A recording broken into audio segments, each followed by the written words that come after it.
Get the feeling? Spirit is something.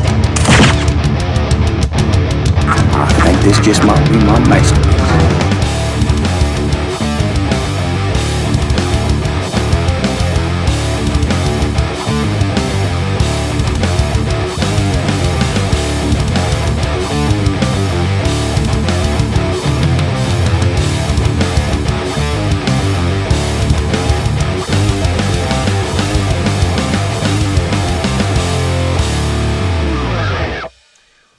Welcome to the second annual Average Joe's Movie Club Cast Halloween Movie Fest. This is Justin.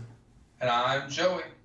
So before our epic final episode of Season 2, we once again dedicated the whole month of October to watching plenty of spooky and horrific movies, and we'll be counting down some of our favorites here in just a minute. And also, just like last year, we picked a slasher film that we both watched, and you'll find out what that is pretty soon as well.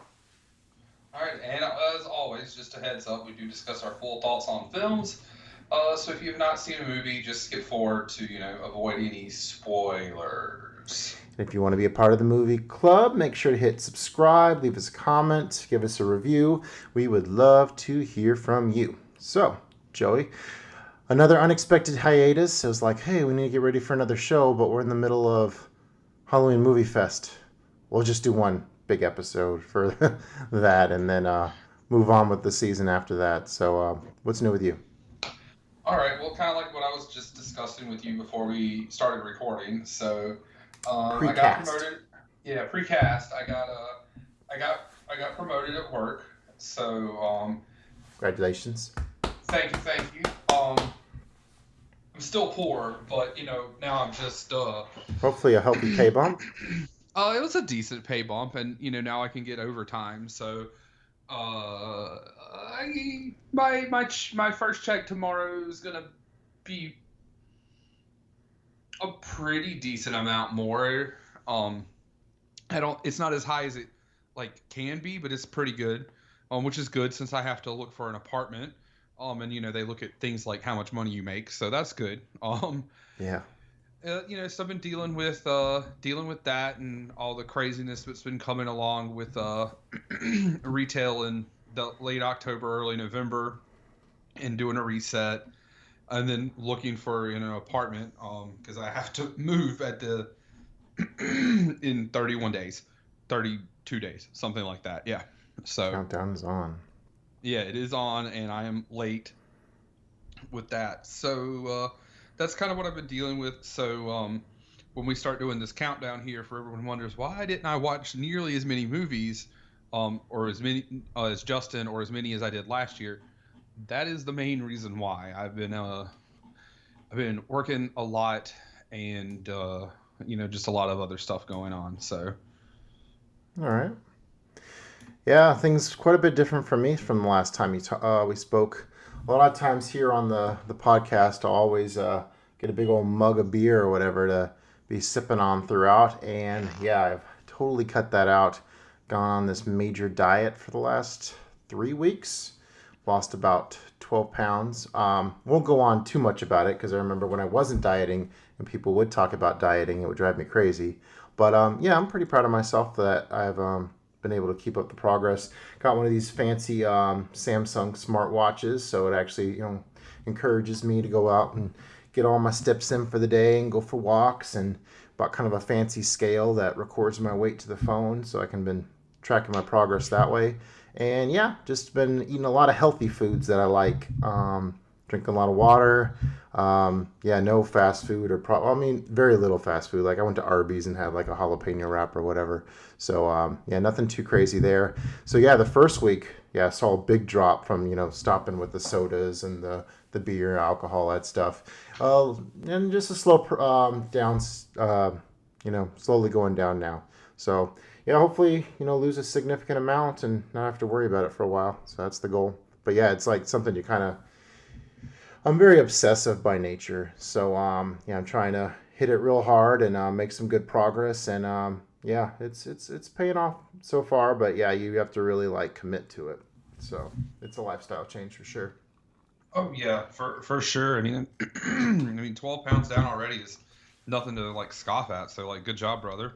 Thanks. Yeah, kind of feel it a little bit. I went to a Boy Scout, Cub Scout event last night, and somebody took a candid shot of me, and I still look like the Jolly Green Giant compared to all the kids out there. So I'm like, oh, still got a little ways to go. But my son's coach pitch baseball season finally wrapped up. They strung me into being kind of like the head on-field coach, and yeah, I kind of took the bull by the horns and ran with it. We did really, really well. The last game, we played a really, really talented team, and we had a lot of errors. So unfortunately, they beat us the last game. But otherwise, I'm pretty proud that I pulled the kids together, and we had an almost undefeated season, just one loss. So, and then on the other side, like, because we had signed the kids up for baseball, but we were kind of scared that that might not come together because of the COVID stuff, and so we signed them up on soccer for the side. So I've been triple booked the last 2 months between scouts, soccer, and baseball. So it's been like nonstop. But yeah, ours. So we followed the same coach for a few years with soccer, and because of one of the kids, he moved up to like 10-year-old age soccer, and so like my 8-year-old and my 6-year-old are on the team. So we're getting absolutely killed every single game against all these like 10-year-olds that we're playing up against. So it's been pretty miserable. At one point I was just like, man, just be mean to the other team. If you're not going to get close to like scoring a goal, so might as well just like bump into people and make them mad and at least be remembered for being out there. But they're like, Dad, that'd be mean. I'm like, well, you're mean to each other and me, so have at it. They're strangers. What do they care? Then got some good camping in last weekend. Really, really quick trip. They had this thing called Cub Haunted, where the Cub Scouts all go out to the local summer camp here in Charleston, and the Boy Scouts or the Arrow organization put on this Fright Night kind of deal, and they actually had some like the hayride was pretty legit. They had like a whole like zombie horde following us at one point. It was pretty spooky for the little kids, but my kids love horror movies, so they were all about it. Really quick trip. Like we checked in at 4 and then we had to leave by 9 the next morning. So it's a lot of work, but I had a good time, being out in the woods. It rained overnight, and I'll talk a little bit more about that later in the cast when we get to a certain movie involving a tent and rain. But yeah, got anything else? Or are you ready to dive into some horror movies? I don't think so. Nah. The only thing, I'm not gonna watch any horror movies this year on Halloween like I did last year. Well, I'm going to a party. Okay. Yeah. At a friend's house, so I'm gonna be all dressed up and all that good stuff. So I'm gonna go work my 3 hours at work since I can only work 3 more hours this week. And then I'm gonna go to a party and hang out and de-stress and probably have a few of those alcoholic beverages that you've cut out. But since I don't drink them very often, I'm gonna have a few. My wife has a seltzer water out in the fridge, but I've thought about grabbing that a few times, but I doubt that's going to make me feel any differently. So might as well wait. Maybe when I hit that 275 goal, maybe I'll celebrate with a drink or two. Maybe. Just remember, there is no law when you're drinking the Claw. She actually likes the other ones. The I forget what they're. Yeah, we've never gotten White Claws before. I think they're like Thule or something. They're all garbage. I mean, what? It's all right. I mean, generally I hate seltzer water, but I mean, if it has, I'm kind of an alky, so a lot of times if it has something in it, I'll give it a try. Justin, an alcoholic? I haven't known that since we were 18. I mean, what? Well, anyways, this is not a wrong cast for that conversation. I do like a good drink, but cut it out right now, and it's going good, going real good. Hopefully I'll watch something on Halloween, something creepy once everyone goes to bed. probably get a couple of the kids' ones in tomorrow when because I got a couple jack-o'-lanterns to carve. So normally I carve that and maybe watch some like Paranorman and Coraline and Halloween Tree and stuff like that. Get a few more in. I was looking at my year total for the I think I have like 350. So yeah, if I book it in, my goal is 500. I'm not sure if I can watch 150 movies between now and New Year's, but we'll see how much damage I can do. Yeah, I might get one in tomorrow. I'm off. I've got to like run the errands, and I told there's some other people I would do some stuff in the evening, like play some nerd games and stuff. But I can get one in, and so might do that for tomorrow and hit one more horror movie in, because I'm at like 152, which is really closer to like 144, 145, because there's some comedy specials in there. So Yeah. But so I mean, if I can get to like maybe if I do, like 18 and 18 again, which is with the 2 months that we're about to have at my job, probably 18 and 18 is probably a high estimate. I could probably say maybe 10 and 10. Maybe if I can get from 145 to 175, I mean, that would be a real high year for me. So Okay.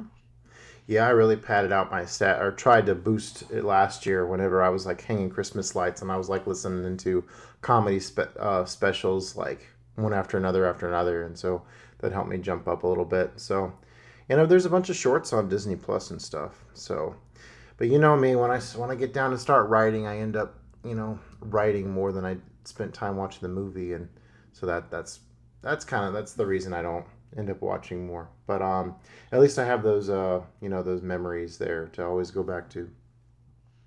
I have some of the Disney shorts. I mean, I dated a Disney file for a while, so I've seen several of the Disney shorts already. So Okay. yeah. All right, on with the spooky movie talk. So, Joey, you said you watched about 18. I watched 32, so I'm gonna zip through.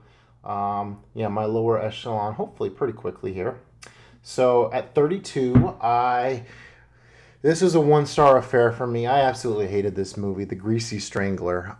It's kind of like a really, really dumb version of Napoleon Dynamite that's really, really gross at the same time. It barely qualifies as a horror movie. I was really curious to check this out, and I hated it. So, that was The Greasy Strangler.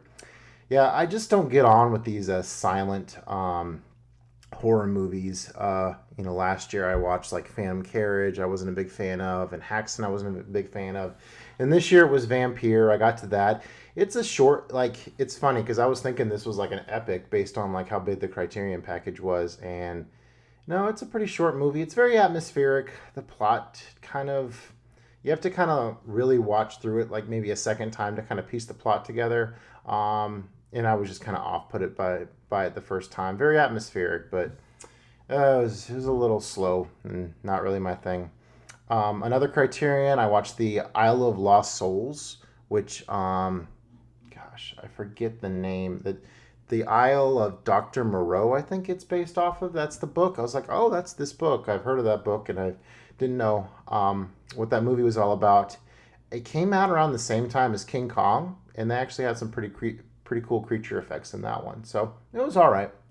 Rewatched It Chapter 2 and pretty much felt the same way I did about it the first time. I just wish they would have planned out those two movies a little better, and the second part's not nearly as scary. Next, I got Friday the 13th, the final chapter down there a little ways, and we'll be getting into some more detail because that is our feature movie of this episode. My first watch of the year was this bum exploitation, which is like hobos, and essentially it's the name of the flick is Street Trash. It's about homeless people that drink this liquor and they turn into goo. So it's pretty raunchy. It's an exploitation flick. It was an interesting time. Not quite my bag though. I needed to break up the horror at one point, so I watched Coneheads. It popped up on my Netflix, and I realized that I've seen the end of this movie like countless times, but I had never seen the beginning of it. It's all right. There's a Halloween party in there. There's some kookiness.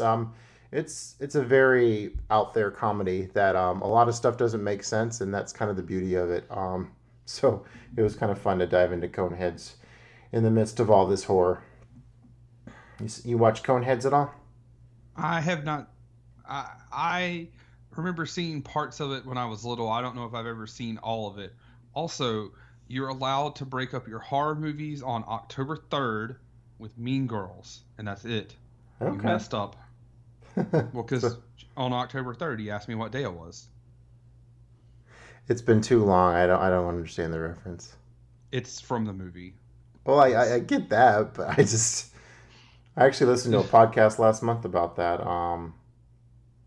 So, anyways, all right, back to the movies. I'm at 25, aiming for 18 when Joey can jump in here a little bit here too. So 25, I finally watched Nightmare on Elm Street Part 2, Freddy's Revenge. It wasn't nearly as bad as most people say it was. It had its moments, but it was very like each scene was like ended really like abruptly. So it was a very choppy movie. But overall, it was fair. I like them a lot better than these Jason movies, to be honest with you. The next one was a creature feature called From the Beyond. Super cool poster. I had heard this one was real scary, and it was okay. It was just kind of a silly monster movie, sci-fi thing. So there you go. Next up, Lake Placid. This was a rewatch, although I did not remember pretty much anything about this movie. Betty White's in this movie, and she's hilarious because she feeds these huge killer crocodiles. Gosh, the characters in this movie are so obnoxious. They just argue the whole time. You're like, oh, crocodile, just eat them. And it's kind of like Jaws, where you don't really see the croc until like the very end. And like I wanted to see the croc a lot sooner, so they would start eating some of these obnoxious characters. Hey, how about that? My next one is Deep Blue Sea. I watched this one pretty recently. Yeah, my middle son is obsessed with shark movies, and this one holds up pretty good. A lot of obnoxious characters in this one, other than Sam Jackson and LL Cool J. But yeah, that have you seen that one before? I have not seen Deep Blue Sea, or like I've seen like a scene here or there, like on TV and stuff, but it's one I never saw. Like for a while, like all the big shark movies or like gator movies or all that kind of stuff just didn't interest me. So Gotcha. Yeah, it's decent. It's pretty dumb, but fun as well. So next up, we rewatched Hocus Pocus. Yeah, good time with the whole family. Checking out those singing witches. Yeah, pretty much the same with Nightmare Before Christmas. We watch this every year. It's as I was watching it this year, it's almost like an opera with like how like they're constantly singing in this movie, and like at times I kind of drift off with just kind of how much singing they're doing. I mean I love like all the art design in this thing. I love the music. It's a 5-star affair, but there is a lot of singing in that movie. It's good too. Next up at 19, my kids were really excited to see the new Witches movie that just came out on HBO, starring Anne Hathaway. I liked it pretty much as well as the original. I'm not sure how familiar you are with the Witches. Yeah, I had a lot of good things to say about it. Essentially, like there are witches out there, and like they're scared. They're scared of them, and this little boy and his grandma go to this hotel, and it just happens where the witches are having a convention there, and he gets turned into a mouse, and hijinks ensue. And I mean, the CGI at times is really effective. Like Anne Hathaway has this like huge Joker style smile, like filled with teeth, which is pretty crazy looking. But other times you get a little bit of uncanny valley there too. I thought it was really good. A lot of people on Letterboxd are calling it like soulless and just got to stick with the book or the original. And I don't know. I think sometimes you just got to relax and you can take in a fun film like that that's trying to do something new. And then finally, okay, so we're caught up. What's your 18? my 18, so I don't remember if we remember from last year. I bought this big box set of horror movies. It was like 16 horror movies for $1, Okay. and so this was the one from this year out of that box set. It's called Satan's Slave. Huh. Um, there was some witches or something, and like a car crash, and we don't know who Satan's slave was, or if there was even Satan involved. There was just Vin Diesel was in it, right? no, Vin Diesel wouldn't have went near this movie. Um, there was How there old was was this titties. deal? It was like in 75, Okay. 76. Yeah, there was naked women, and that was about it. And even nah, fam. My letterbox review was just one word. It was just run. Yeah, just it's bad. All Just stay right. away. My 18, watched Scream 4. I had never seen this before, and mostly because I hated Scream 3. But Scream 4 actually course corrected pretty well. This is like the most intimidating Ghostface has been like throughout the whole series.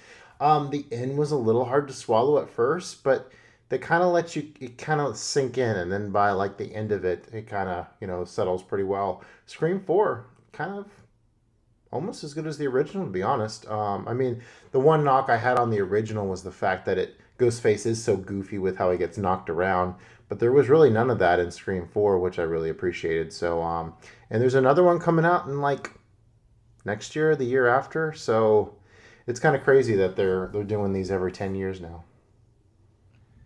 That should be much higher on your list. I don't even know what else is on your list. That should be much higher. Anyway, my number 17 is Count Dracula, Jess Franco's, not Jeff Franco. Count Dracula, with the man who played Dracula a whole bunch and many other characters, Chris Lee. Is a really good adaptation. It's just real slow, and Okay. yeah, there's like technically there's nothing wrong with it. It was just real slow. I'm thinking about watching, I think it's the Bela Lugosi original later tonight. So, yeah, hopefully that's. I had never seen it before, so I'm looking forward to it. All right, my 17. I rewatched Videodrome, Criterion. This is a David Cronenberg affair. A lot of body horror. Yeah, in a nutshell, it basically like this guy wants this guy that runs a cable station. He wants to bring in this new program called Videodrome that has like sex and violence in it, and it basically like takes over his brain, and it's very crazy. I definitely recommend watching this. Gosh, it's hard to describe Videodrome in just a few sentences, but yeah, it's a must watch. All right, number 16. Friday the 13th, part 3. Okay. Too much emphasis on 3D. Way too much emphasis on 3D. Sure, well, that was the gimmick. Yeah, I mean, yes, as it was Friday the 13th, part 3D. But just Yep. way too much emphasis on it. The kills weren't that good, other than the one harpoon like through the eye, which would have been probably cool in 3D. This is the movie. Spoilers for those who had not seen this movie. Many, many, many years later, like I hadn't. This is where Jason gets the mask. Yep. I watched this one last year. Yeah. So yeah, that's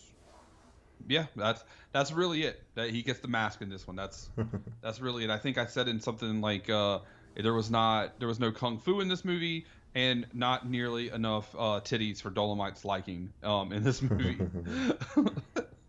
My next one is Alfred Hitchcock's The Birds. I remember loving this movie the first time I saw it. I thought it was pretty good this time. I watched it with my kids. I was excited to see that with them because they like these creature feature shows. Man, the opening like hour of this movie is very, very slow paced, which kind of builds a tension, but then like the storylines don't really go anywhere. But man, the end of the movie is just crazy with how awesome the bird effects were for a 1963 movie. The Birds, definitely check it out if you haven't yet. Yeah, that's one I've been meaning to and need to, but it'll happen one day. All right, the next one I picked up, I put on the list specifically because I knew it was bad, but I had never seen it, and I wanted to see one specific kill. So, House of Wax, from like 2004, 3, 5, somewhere in there. I don't know. Paris Hilton, right? Yes, not the OG one, but the one with Paris Hilton. And I wanted to watch Paris Hilton take a rod through the face. Um, so it's got a couple, good actors and stuff in it. Elisha Cuthbert and was it Jared Padalecki? I think sounds right. Maybe. Anyway, um, the house melting, the big house of wax melting at the end was cool. Paris Hilton dying was cool.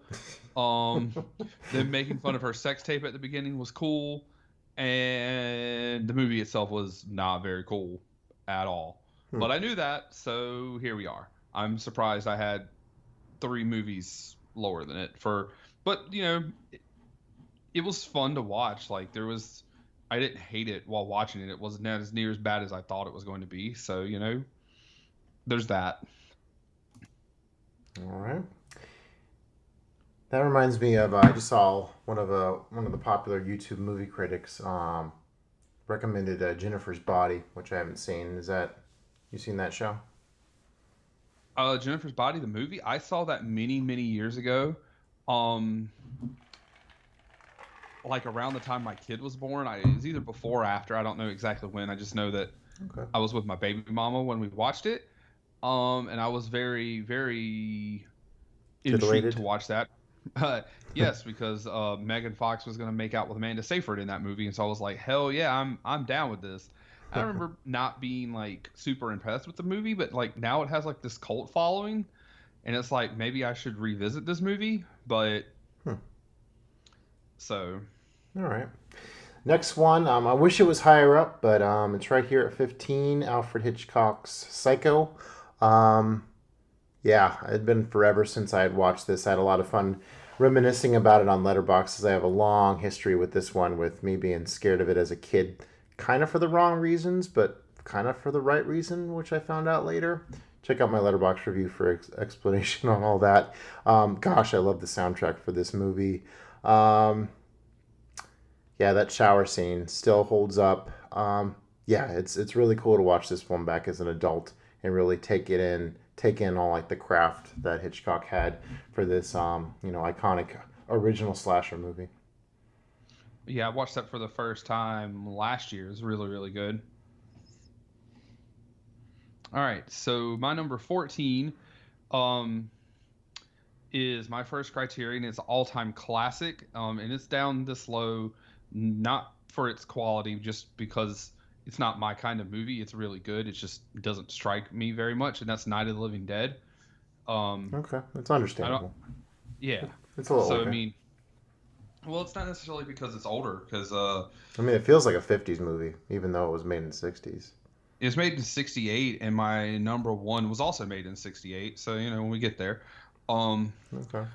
Oh, I have, like, my number 1 is kind of like a tie, but anyway, it's just I'm not huge on zombies in general, and like they did some good stuff in this movie. I like the characters and kind of the way they did everything, and that the end is like, oh well, okay, well shit. But it just pretty grim. Yeah, it's just not my cup of tea of a movie, but it is a very good movie. It's just not for me. I recently listened to the Unspooled podcast on this movie, and they were really diving into like the different racial connotations the movie had. So it's pretty interesting listen to there. My 14 is It Chapter 1. Seen this a bunch of times now. Still pretty freaky, the childhood story there with all that nostalgia. Very, very watchable. It's a little long. I always kind of start drifting. I'm getting a little tired towards the end every time I watch this. But the Red Balloon, Floating, Killer Clown, It Chapter 1, definitely the better of the two. All right. Number 13 for me is the 2019 Child's Play. Okay. I liked the weird looking Chucky. Yes. I always liked Child's Play when I was a kid. I was always just fucking terrified of Chucky as a kid. As I got older, obviously that went away, but it was like, dude, they're using magic, putting a murder in a body, and like, they took that away. It was programming. It was a dude who got pissed off, and they just took that away. And this one, it was soulless because the doll was soulless. I mean, like, obviously Mark Hamill was great because he's Mark Hamill and he's the Joker and he's Luke Skywalker and all of that. But like, you know, he did the best he could. Audrey Plaza did the best she could. And, you know, like, it's not a terrible movie. It just wasn't the same. Yeah, And sure. they obviously had to modernize it. And I don't have any problem with the modernization per se, but there was just, I don't know if there was a way they could have done it differently to make it better. I just wish it would have been done slightly different. Okay. I remember it being okay.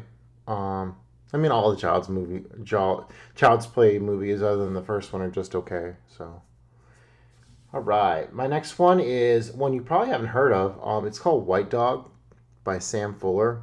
It's a Criterion made in 1982. It's a quasi horror movie. It's the Racist Dog movie. Have you heard of this? I feel like I read your letterbox review or part of it, or we talked about it or Oh, something, because okay. that Haven't written sounds about it yet. okay. I might have read the review of not your letterbox review, but the The synopsis. synopsis. Ah, Yeah. okay. Yeah, it's a very intense movie, about basically this lady finds this dog and she just loves him, and then all of a sudden he finds out that he like has been trained to attack and kill black people, and he ends up getting brought to like this training facility where this black man tries to like get this like instinct out of him, and it's the whole like what happens from there, and it's a very intense show. Recommended. It'll be interesting to write about this one in the next couple of days. The white dog. All right. I'm gonna go here number 12 with Friday the 13th Part 2. Okay. So you haven't figured out, I kind of had to watch a couple of movies to get to our main event. Catch up. Which, yeah, well, when you said to go through the list, I picked the final Friday the 13th final chapter because I already had Friday the 13th, the OG one, on my list, and then the big box set was coming out, and I was like, well, this makes sense. So I just changed a couple of movies on my list to be Friday the 13th Part 2 and Part 3. So it wasn't as good as the first one, but I mean, I thought it was better than Part 3, obviously, as I have it higher, and it was iconic in the sense that, spoiler alert, it introduces Jason as the killer, since he wasn't in the first one. Yep. But if you watch Scream, you know that. Yep. Talk about that one a little bit more later, I suppose. All right. My number 12, I hate that it's outside my top 10, but rewatched the Babadook. Yeah, this is a great kind of artsy horror film. I think it was made in Australia, about a mother and a son, and basically they lost the dad like the day the son was born because he died in a car accident. And it's when you rewatch this movie, like the fact that like it's all a metaphor for like dealing with grief and like the anxiety a child gives you, mixed with a horror movie, it's all pretty easy to kind of piece together there, but it's still really effective and creepy, and it's cool to see Mr. Babadook. He's done in like this German expressionist kind of art style, and yeah, had a lot of fun writing about that one as well. The Babadook, I really enjoyed it on a second watch. I've only seen it once. I saw it last year, or maybe it was 2018 that I saw it. Mm-hmm. I thought it was good. I think maybe it's a little overrated, but it's one of those things. I tend to like horror movies that are different, and that one definitely is. But that one just, I don't know, it didn't do as much for me, I think, as it does for other people. But it's definitely not a bad movie by any means. Yeah, wonder do you recall the kid getting on your nerves, or Oh is that yeah, part well, I of mean it? he's, I mean, it's kind of designed to. yeah, I mean that's kind of the point. I mean he is in like tons of memes. He is a meme, so. I mean, it would be one I wouldn't have any problem if someone had never seen it and was like, "Hey, I want to watch this." I wouldn't be like, "You know what? No, I would rewatch it." So, it's not like I hate it or anything. Like I said, I think it's a good movie. All right, my number 11. I don't really have much to say about it because we're going to spend a good portion of this podcast talking about it, and that is Friday the 13th, the final chapter. So, yeah, we can just go to you at number 11. Okay. So, yeah, I wanted to knock off something on my cringe movie bucket list that's been sitting there for a while. So I was like, all right, let me finally get this I Spit on Your Grave over with. They aptly title it Day of the Woman here on Letterboxd. Okay, so the OG one. Yep, the original. I'm not sure if it's the original rape revenge movie, but obviously definitely spawned a genre. If it wasn't the, well, actually, I guess the first one would probably be Bergman's The Virgin Spring. But anyways, I digress. Yeah, so Day of the Woman. I guess I was kind of apprehensive coming into this. I mean, I think Roger Ebert said this like was one of the most appalling movies he had ever seen, and rightly so. I mean, the rape stuff, when that finally happens, it's pretty brutal because it happens one after another, and then finally the last time it happens, it's gutting, and it's very it really hits you down hard with seeing what she goes through. And then it gets turned around, and these bozos get what's coming to them. So, it just like movies like Cannibal Holocaust and like Solo, it's made a lot better. Like I think the craft of it is a lot better than its reputation. The reputation for these films, present them as. I mean, it's not a great movie, but I don't think it's trash either. Even though it deals with a very rough subject matter. So I Spit on Your Grave. I wouldn't call it the worst movie out there. So I came across the remake just random. Like I was walking through like a movie section in Walmart one day, and I was just like, "What the hell is this?" And I was like, "Oh, it's a revenge movie, sweet." And so I ended up, watching it, and then I found out, it was a remake, and then I ended up watching that one. But the remake spawned like several sequels, but I've never seen. But yeah, dude, there is some gruesome stuff in both of those movies for sure. So, all right, top 10 time. Yeah. All right, we're gonna start. We'll start mine off with a banger. It is third movie in a franchise, and that is Army of Darkness. Oh, nice. Yep, I had never seen it before. So it's kind of weird. I did not like Evil Dead 2 like at all. It was in like my bottom 10 of last year, but I loved Evil Dead 1. Horror comedy is kind of a weird thing for me. I either generally love them or hate them.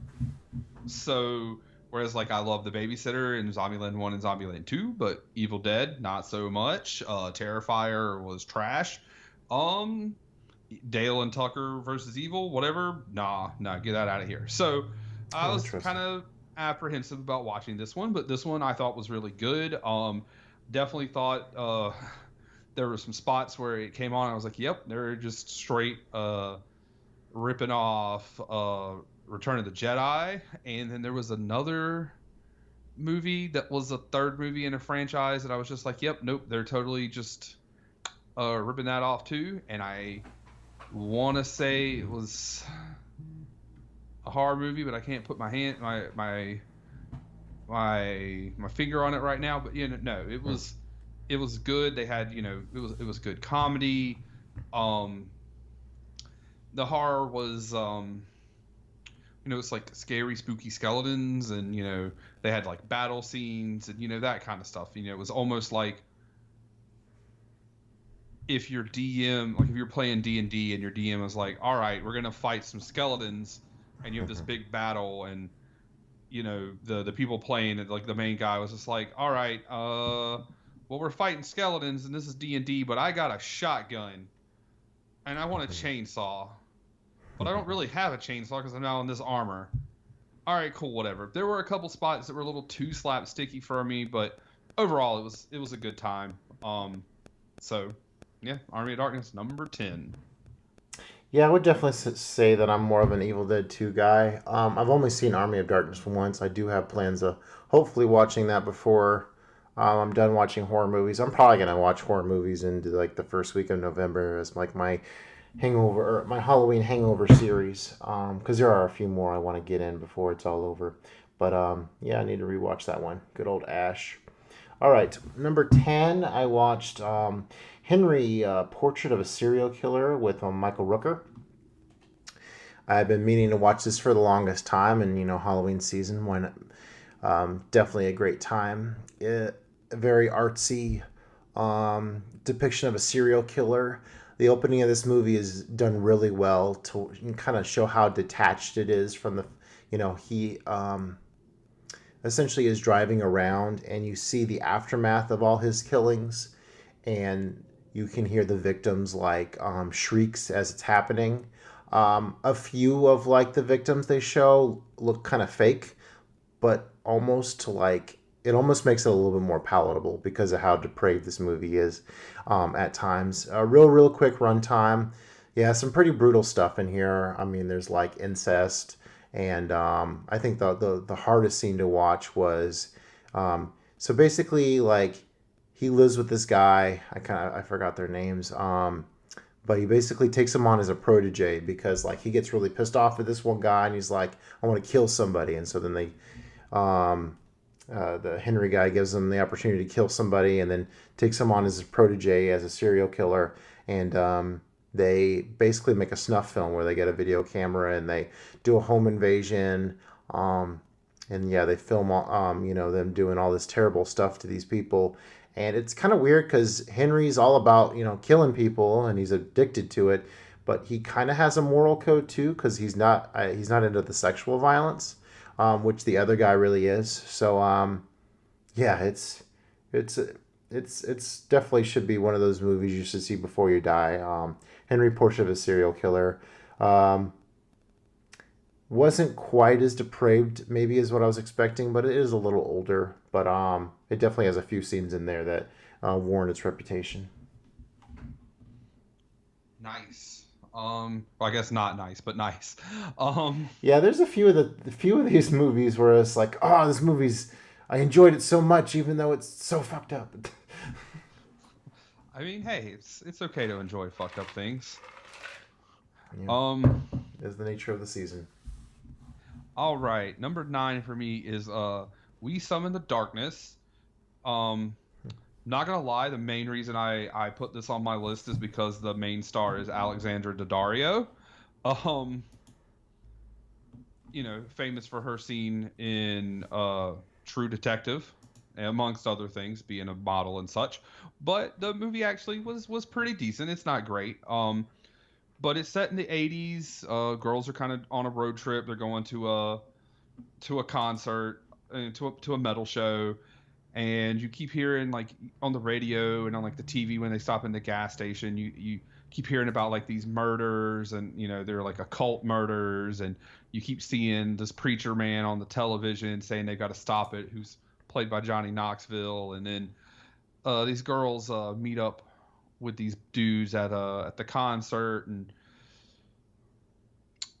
decide to invite him back to their house afterwards. She's like, yeah, my parents' house is right around here, which is Alexander Daddario. And then it comes to find out that the girls are the occult serial killers, and they're actually doing it for the church to try to get, I guess, more people in or whatever, just because they're evil. And then it's all about the boys trying to escape from the girls and all that kind of stuff, as they try to kill them and make it look like an actual occult murdering, as opposed to just they're doing it for the basically for Alexander Daddario's dad, who is Johnny Knoxville. So some good soundtrack with some of the music from the 80s, and some of the stuff doesn't mesh up right, and then some of it does. It's not a great movie, but it was a fun time for sure. What was that one called? It's called We Summon the Darkness. Okay. It's newer. It is from last year, 2019. Never heard of this one. I don't remember how I came across this actually, but yeah. Right on. All right. So my next one is another serial killer movie, probably one that actually inspired Henry. It's called Angst. It's It's a German language film, which I just remembered that I didn't put the fact that it was a foreign language film in my letterbox review. Anyways, this is a really different kind of. In my letterbox review, I was like, man, this is one of a kind. It's pretty short, but it follows the serial killer, and like the camera is basically in his face like the whole time as he's like going from place to place to place.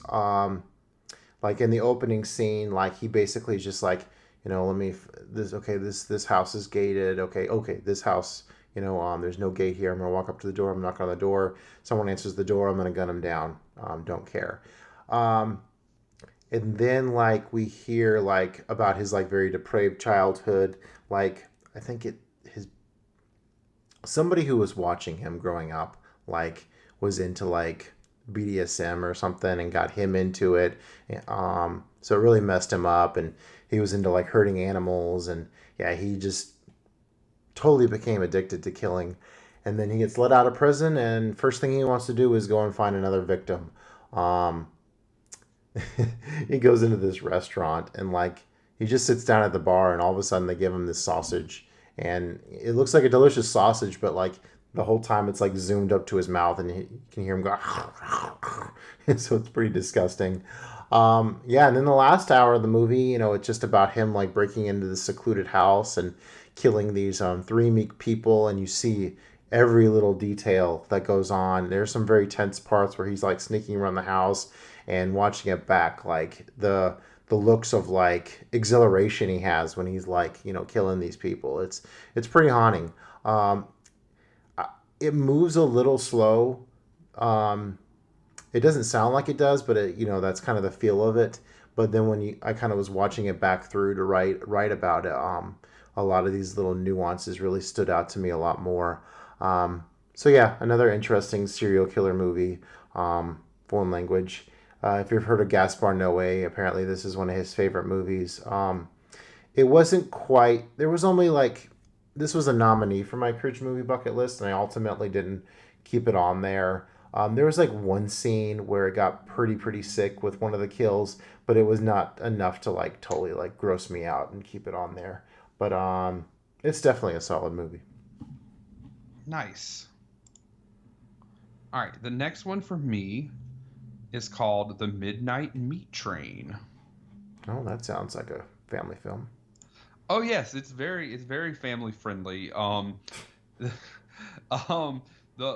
The Meat Train is while it sounds like this is a porno, it is definitely not a porno. You have Vinnie Jones, you have Bradley Cooper, Brooke Shields is in it for a little bit, Leslie Bibb is in it, so he's got a good cast.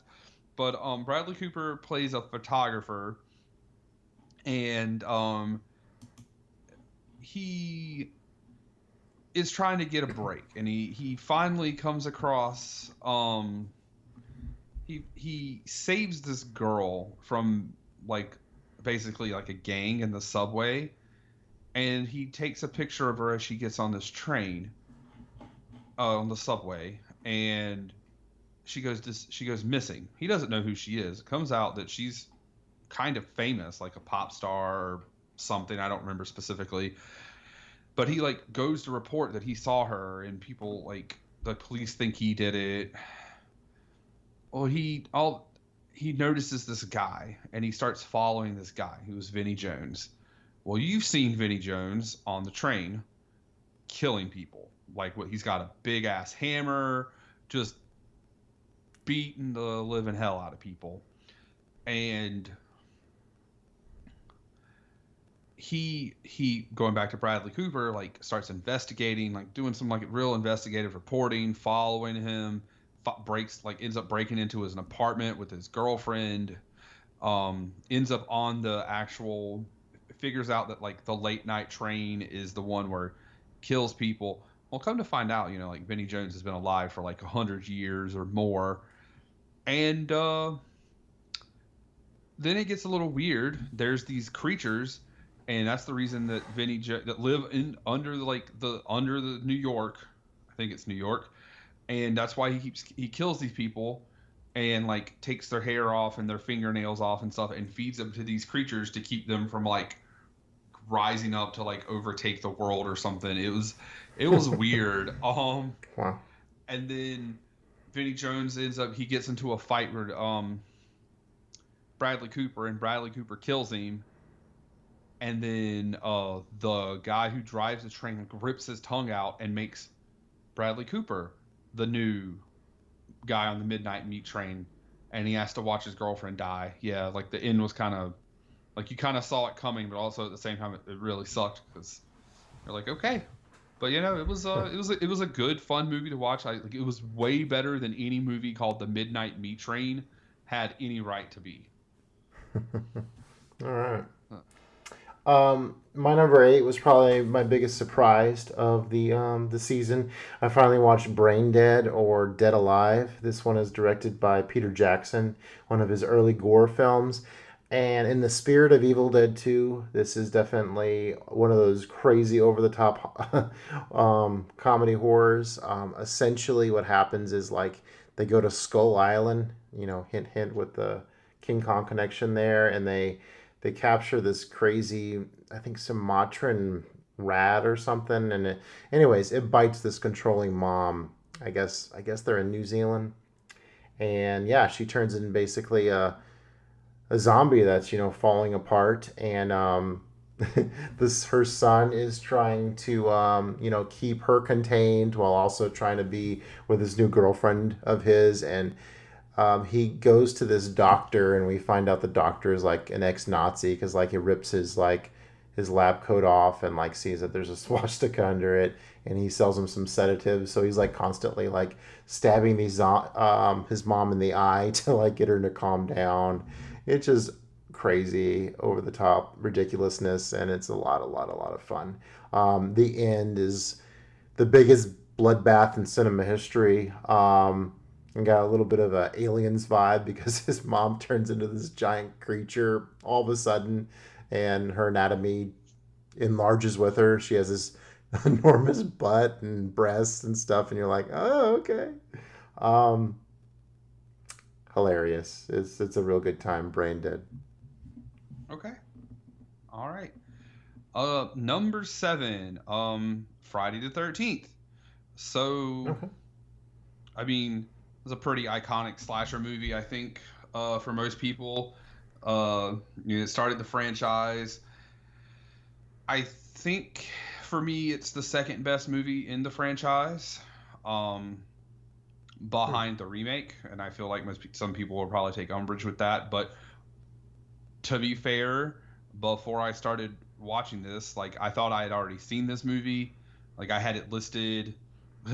Went to watch it. I was like, man, I've never seen this movie. So before I started watching these movies for this podcast here, I had only seen Jason X and the remake, and one of those movies is garbage. So the other one I really like is really good, and has a lot of good people in it and explains a lot of things away, et cetera, et cetera. So, but no, this one's really good. Obviously, we all know that it was Mrs. Voorhees and all that kind of stuff, but it's just a really, really fantastic slasher horror movie. It's not Halloween, but I don't think many slasher movies are gonna be Halloween. So, but it definitely had its attempt at it. So, cool. Probably get more into that in a little bit. My number 7, got a lot of rewatches this year. Rewatched Paranormal Activity. Always really enjoyed this. I think I've seen this one 3 times now, and yeah, I mean, it just works, this whole found footage concept. I mean, watching it through this time, man, the dude is just this absolute dick with how he constantly has this camera in his girlfriend's face. I think my favorite, I think her name's like Katie something, like starts with an F, I think. Katie Feather, I don't know. Anyways, I don't have a cast list up, but yeah, she's very attractive lady, so it's fun to watch her, but also they're getting haunted and or whatever. Yeah, some really effective scares in this. Like I love whenever like it's the nighttime scene and you start hearing like this rumbling in the bass whenever something crazy is going to happen, and there's those scenes where like she gets up and just kind of stares at him for an hour. Very unsettling. Hopefully watch another one of these before the season's over. But yeah, enjoy the Paranormal Activity movies. Definitely enjoyed them. First time I saw them, I only watched up to part 4. So I'm curious now to watch the other ones to see, what I've been missing there. I've heard not much, but I'll be the judge of that when I get there. I've only seen the first 4, and I saw 4 in theater when it came out, so many, many years ago. And to get to where I could see 4 in theater, I watched the other 3 all in like 1 week Okay. to watch that one, and I haven't seen any of them since. I remember thinking that I enjoyed them because, like, at the time they were different, but now I feel like it's kind of like a thing. So, Yeah, but it is. Katie Featherston. Yeah, go ahead. Yeah, but it is what it is. So, number 6 for me, we're gonna. This one's a little bit different, I think, than the stuff we've been talking about. All right, so number 6 is Wait Until Dark. And this one came in at 5 stars. I'm a little sad it's outside of my top 5, but it stars one Audrey Hepburn. Oh. So yeah, it's a different kind of horror movie. It's there's no mysticism or anything of that kind of sort, which is generally how I prefer my horror movies. You might actually, I think, based on what I saw in one of your Letterboxd reviews, you probably would call this like a suspense thriller, but it's definitely horrifying. So she's blind, and there's these 3 guys that they are missing a big stash of heroin and are trying to get it back. And her husband was given it. Okay, so at the beginning, there's a woman who's not Audrey Hepburn, was muling some heroin. She gives it to Audrey Hepburn's husband. He doesn't know, like, it's inside of a teddy bear. He doesn't know it. It's given to him, and they're trying to get this back. And so basically, they're trying to con her because she's this young woman who's blind, who has not always been blind, and how they come at her is it's very terrifying, especially if you were to not be able to see. It takes place basically all inside of one apartment, and then they do some really cool stuff, like she knows it's about to be the final showdown, like she breaks all the lights in the apartment, so they can't see, and they do things where like how you see it, so it's completely dark, and then she's like lighting matches to give you like light in like very small spaces and stuff. It was very well done. And I do highly recommend it, but I'm also kind of like a mark for Audrey Hepburn. So very cool. Because we started a little bit later tonight, I actually had time to finish this one. I couldn't quite finish it last night. Another Criterion, Onibaba. I think it's the Demon Woman is what the translation is. Yeah, so I think it was William Friedkin who had said this was one of his favorite scary movies, and I had finally run out of some of the other American horror movies in Criterion to watch, so I'm finally going to get to some of these Japanese ones. And yeah, it really won me over by the end. The real attraction here is like this mother and her daughter-in-law live in this little shack amongst like all this tall grass, and it's very windy where they're at, and so like the grass is like constantly whipping around and making this atmosphere. And what they do is like samurais will come into their area, and they'll get the drop on them and like push them in a cave and like sell off their gear, I believe, in order to buy food. And yeah, they're pretty desperate for food. They even kill a little dog at one point, and then they show them devouring that.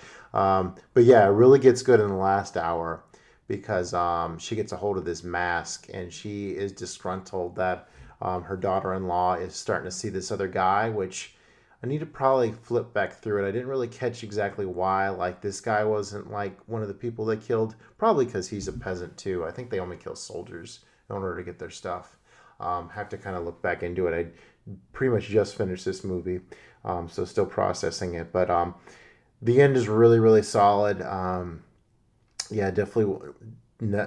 As much I had heard about this movie a lot in different podcasts, but for some reason, like the actual like events of the story didn't click into place, until I finally watched it for myself. And yeah, it's a very solid Japanese horror film that I would recommend it. It won't disappoint. Nice. That sounds really good. Sounds like it'd be up my alley. So. Oh yeah. Okay. So here we are. Now we're in the top 5, and I feel like you're gonna have some things to say about my number 5 movie, or at least have some things to say about what I said about it. Oh yeah, the hot take. Here we go. Oh yeah, you already know. So number 5 is Dr. Sleep. So from last year. One of my favorite movies of last year. Yeah, no, it was really good. So what we're referring to is in my Letterboxd review is I said it's one of the few sequels that outshines the original. Well, one, I don't know if it is actually a better movie than The Shining, because The Shining is a great movie, but much like my roommate, Justin, probably even more so than my roommate, I think, which is kind of crazy. Justin loves Stanley Kubrick. Like, loves. Like, would go on a date with him, I think loves. First favorite, still, Yeah. So, and my roommate, like, The Shining is, like, his favorite movie. And he had not seen Dr. Sleep, so he was ready. We were ready. He loved it, maybe more than even I did. But I think it's an easier. That was good to hear. A lot of diehard Shining fans took offense to it, so it was cool to hear that he enjoyed it as well as much as I did. He really liked the book as well. So I haven't finished the book, still need to do that. I think it's just easier to watch. And I think, like, honestly, the thing that me and I get, like, they made an adaptation from the book, and apparently from what Carl said, they kept it very good to the book. The end of it, actually, where they went back to the Overlook, like, I thought the movie was really good without going back to the Overlook. Oh no, that was the payoff. Did you watch the extended version or the theatrical? The theatrical. Okay.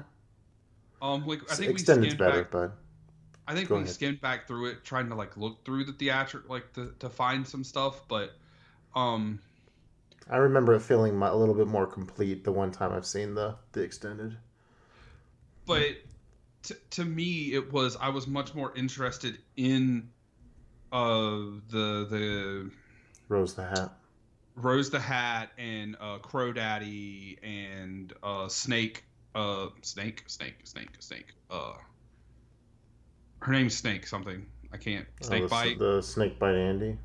Yeah, in all of those characters, where instead of going, show me what they did, show me why Grandpa was a king, why kings feared him, show me that. I was much more interested in that instead of going back to the Overlook. I know I'm probably it's a sequel to The Shining. It is a sequel to The Shining, but we didn't need to go back to the Overlook, in my opinion. I didn't feel like that was needed. I was smiling like a kid in the candy store when they pulled up there. So, my goodness. I guess, to be fair, The Shining isn't one of my all-time favorite movies. I recognize how great of a movie that it is and how iconic that it is. Mm-hmm. But to me, I felt this movie was good enough on its own merit by what it was already doing that it didn't need to go back there and live off of The Shining. I mean, obviously it is because it's a sequel, but it didn't need to live off of, here we're going back to the Overlook, because it was already so good. And so I think, to me, it didn't detract enough, a ton for it. Obviously, I put it at number 5. It's not like I'm this made this movie shit. It just kept it from being better, in my opinion. I was really tickled by it because having read The Shining and seen the movie, and always hearing people will say oh, but Stephen King didn't like Stanley Kubrick's The Shining, and a lot of times they won't really know why because they haven't read the book and seen what the actual differences are, which there are a few differences. I wouldn't say they're they are as substantial as many people say. But yeah, I was really tickled in the fact that they were able to essentially use the book ending from part one. No, yeah. So the original book ending we get to actually see at the end of Doctor Sleep, which was really cool. So yeah, as a huge fan of the The Shining in general, yeah, I thought Doctor Sleep was a real good time. Um, the characters that you really enjoy here, I mean, I thought they were interesting enough. Yeah, it didn't quite connect with me as much as you did. So yeah, Well, that's the big difference there. I wanted more. Like they made it seem like Crow Daddy was going to be this really cool guy, or like I wanted more from them. Like that was the thing. Like instead of just let's go back to the Overlook and relive the thing that we've already seen in this super iconic movie.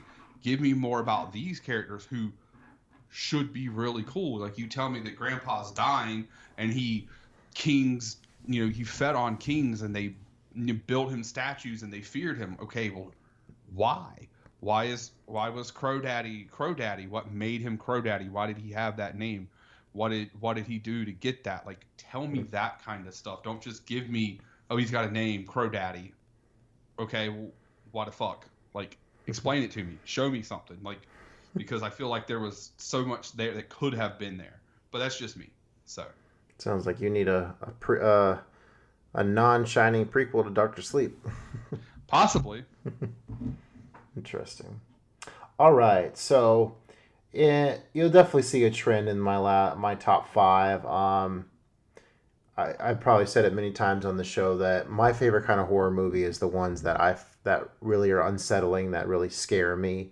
I don't really come to a horror movie looking to be for it to be a fun time. I kind of want to be creeped out and want to be kind of looking around my house at night. And so my number five, yeah, I was turned into a lot of older movies throughout this thing, and they just weren't really giving me the scares that I was looking for.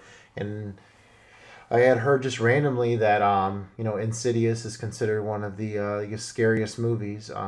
James Wan, I believe that the director is, and yeah, right from the get-go with this movie, like you hear the real screechy violin sounds, and you see Insidious in big red letters on the thing, and you're like, oh, I guess we are ready for some shit. Yeah, so this is essentially kind of a modern poltergeist movie. Yeah, I thought the scare. I love a good jump scare. Whenever you're kind of looking around the room and all of a sudden a ghost appears and kind of makes your heart skip a beat. When it comes to horror, that's what I'm about, and this movie does that really, really well throughout the first half. Now it's a little lower because I'm not a fan of what this movie does unique in the second part, to where essentially the premise behind it is there's this kid and he's gone into a coma and they don't know why, and then he starts getting haunted. The main demon that's haunting him looks like Darth Maul.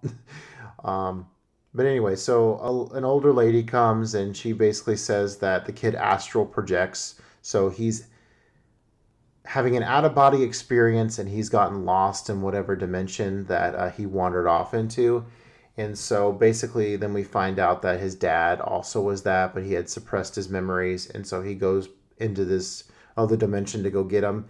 And I just don't find this ghost world other dimension that they go into all that impressive. It just kind of looks like a dark version of the real world, just where they kind of run into the ghosts. So I think they call it The Further. Yeah, nothing about The Further really impressed me. I much more enjoyed the haunting aspect of the first half, and kind of a plot hole that I ran into while writing about this. I'm like, okay, so they break the trope of in these haunting movies where the family, they can't leave the house because the demon will just follow them wherever they go.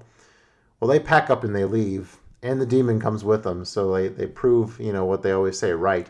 But then I understand the demon's there, but then there's all these other ghosts. I'm like, why are the ghosts following along too? I mean, don't ghosts just stay in one certain location or whatever? And I mean, the ghosts were freaky. I mean, the Shining twins were in this, essentially. Yeah, Insidious, pretty scary time.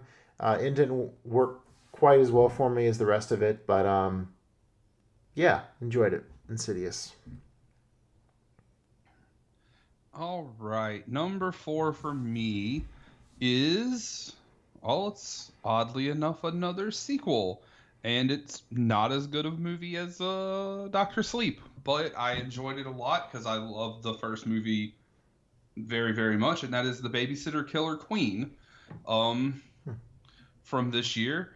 Uh, and oddly enough, it has Snakebite Andy in it from Doctor Sleep. She's in this movie because she was also in The Babysitter. Um, Okay. so we're a few years later from the end of The Babysitter, and Homeboy is having some issues. He doesn't really have any friends. People don't believe him that he got attacked. Samara Weaving's character disappeared. And then, he gets invited by his best friend, which is, I don't remember character names because I'm a horrible, horrible human being. So he's Cole. He gets Melanie invites him to, go out to this basically kind of like spring break out at the lake kind of deal. And come to find out, she's made the deal with the devil now, and she's trying to kill him. And there's a new girl there that he ends up trying to escape with to escape him, and it brings everybody back. You got Robbie Amell, Bella Thorne, Hannah Mae Lee, and then they save the big surprise for the end when Samara Weaving shows back up. And, there's all sorts of crazy kills, some laughs and hilarity along the way, etc., etc. I think if you like The Babysitter, you'll enjoy Killer Queen. It's not as good as the first one, but I think that's proportionate to how much screen time Samara Weaving has. So, but it was still enjoyable. Cool. Well, my top four, they're I would say they're all a toss up. So I landed with Sinister at number 4. I'd never seen this one before. It actually stars Ethan Hawke, and essentially what it is he's a true crime writer, and he moves into the house where a pretty grisly murder happened, and we see that right up front. Essentially, what happened was this whole family was tied up with nooses to a tree, and this branch breaks, and they all get hung. And so he goes, and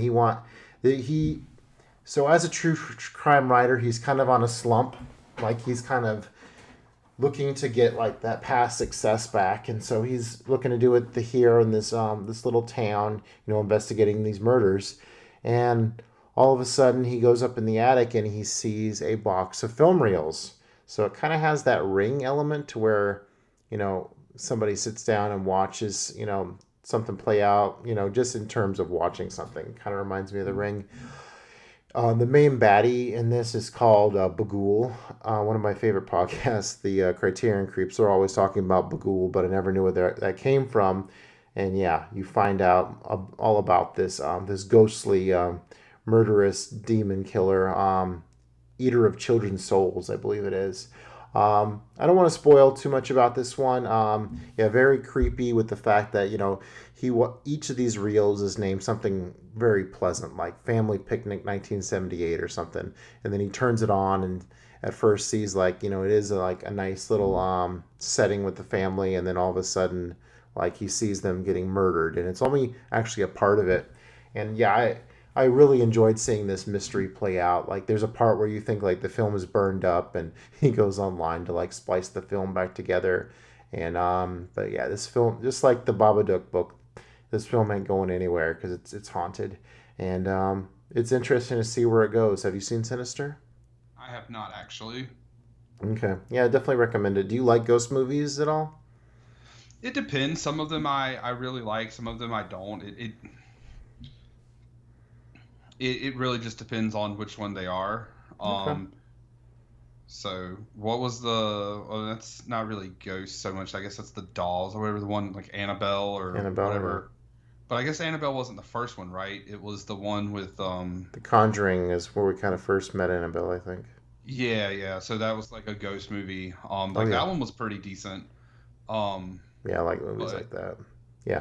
So yeah, same kind of camp here, but this mixes the true crime in it. And I'm not really a true crime fan, but yeah, this is going to be one of my next reviews, so I'm looking forward to diving back in and kind of describing how I feel about like this whole like essentially what you do is you see are these like snuff films of these murders, and yeah, he figures out that they're all connected, and there's a ghostly element to it too. So sinister, pretty spooky. I enjoyed it. That one actually sounds very interesting. Um, so my number three, and when I watched this one, I was pretty sure this was going to be my number one, but as you can see that it's my number three. That's called The Descent. Okay. Um, so it's from 2005, so it's not crazy old or anything, but it's not recent. Basically, you got these six friends together. It starts out they're like whitewater rafting, and then they're leaving from whitewater rafting, and they're in a car accident, and the one woman, her husband and her child are killed. Like the other car hits them. They're in England as well, so they're on the opposite side of the road for what that matters. Like a pole comes through the window and like just impales both of them. Like first 5 minutes of the movie. And you fast forward a little bit, and they're all like in Appalachia.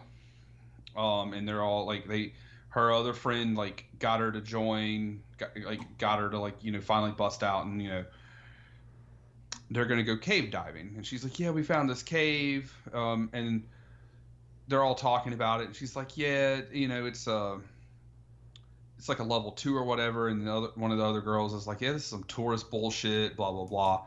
Well, they get to the cave, and she leaves the map for the cave, and I'm like, this doesn't really seem like a cave. You get to the cave, and it's just a literal hole in the ground, like just this huge hole in the ground, and they start going in there, and things start going wrong. There's all sorts of like claustrophobia, you know, everything that could go wrong goes wrong, kind of deal. Maybe not everything, but just things are going wrong. It's not looking great. They're trapped, and now they got to try to find a way out. The other girls realize that they're in a cave that they're probably not supposed to be in, and the main girl Juno, who's like super gung ho about like being like the adrenaline junkie. All the other ones like to do adventurous stuff, but this one girl's like the adrenaline junkie, and then there's Sarah. That's the one who had like the big tragedy. Then they keep going deeper and deeper into the cave, and it's like, oh, we saw somebody. And then all of a sudden, like these weird creatures that are adapted to the dark. They're human or humanoid, and they start having to fight the creatures. And eventually, it comes down to just Sarah and Juno, and they like fought them off with like their rock climbing things, kind of like Lara Croft kind of deal, and they get out. Sarah gets out, and after basically looking like Beatrix Kiddo, and they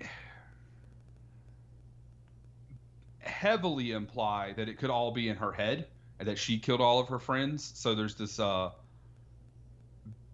big, did she actually kill all of her friends? Was in her head? Did it really all happen? Kind of thing. It was like kind of hard to explain without watching it, but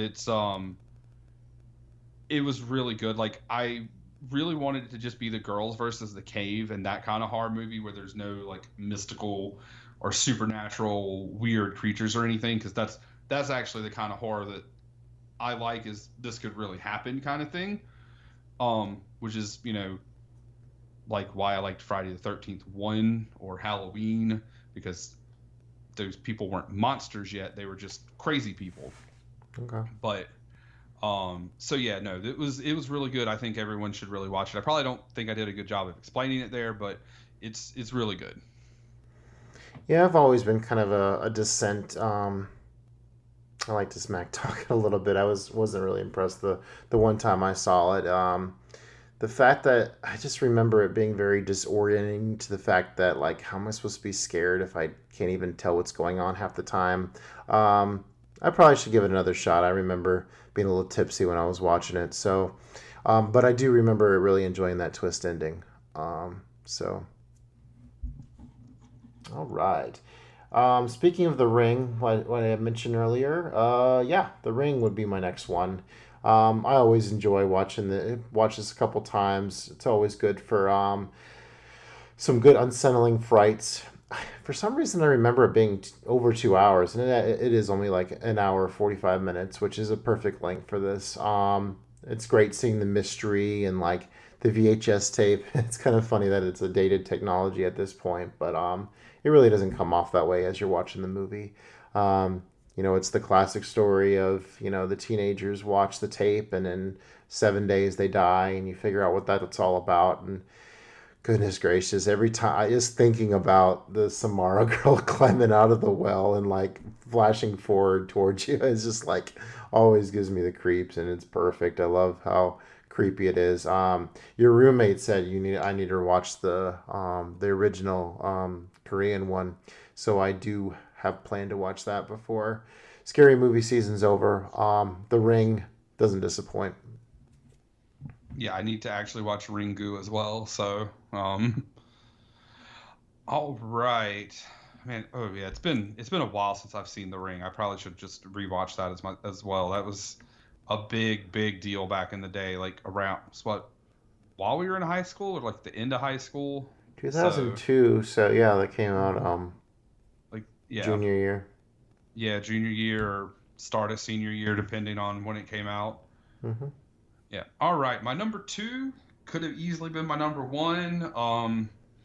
They're both like both of the movies that the next two I'm going to go over. Like watching both of them, it was just like this. Like it's one of those movies. Like this is a special movie. Like so this movie is black and white. It's foreign language, and I don't think I'd Hmm. ever watched a movie in Persian before, so that was different. Um, Although Okay. it's an American movie, but it's in Persian because it takes place in Iran.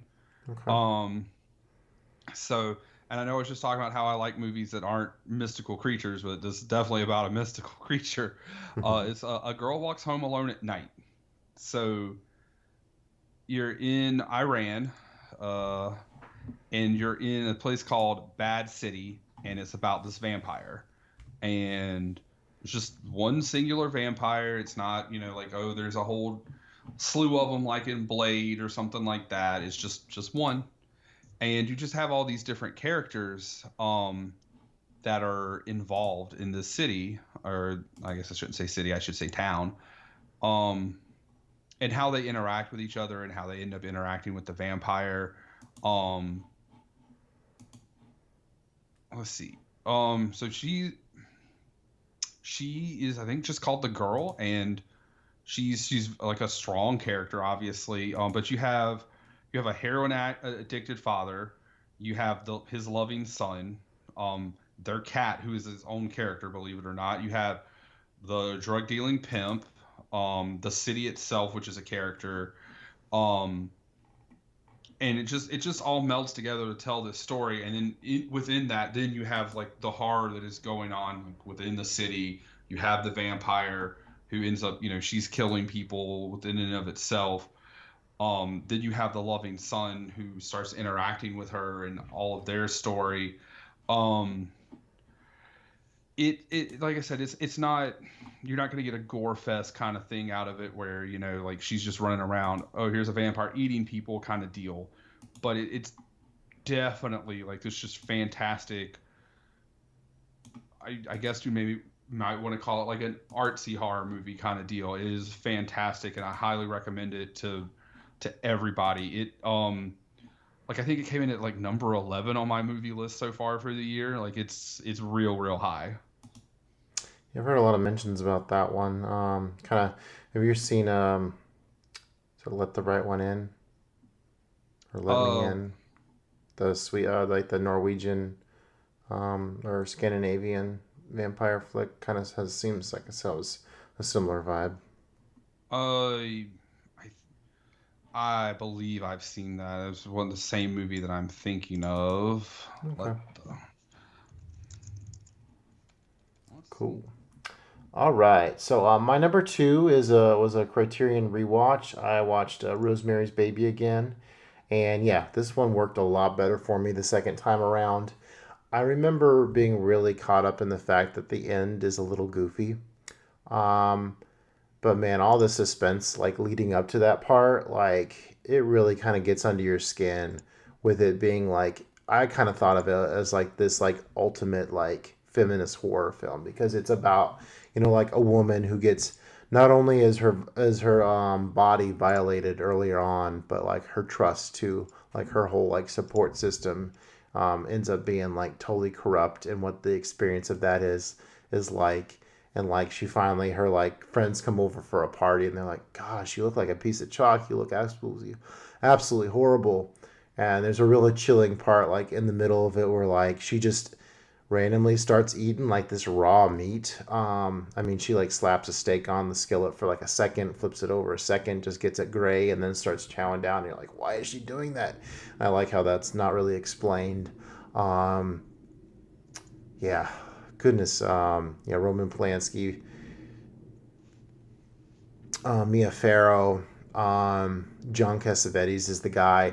Like, I didn't really pay attention to the guy the first time very much, but now that I know John Cassavetes is like this, famous actor and a director, I keyed in more on him and kind of how he like is working with this uh, coven of witches in order to like string her along and make sure that she's doing the same thing. And you know, she like goes to this doctor, and the doctor's like, don't take any um,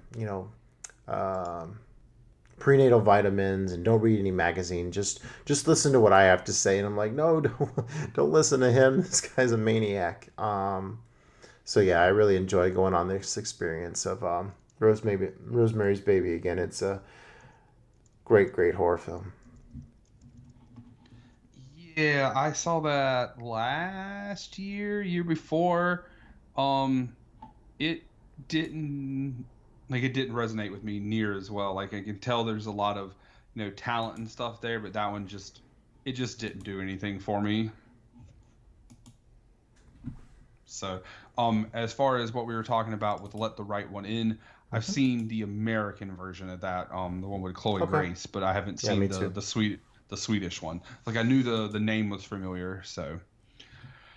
All right, so number one is a Criterion, also in black and white, also foreign, from Japan.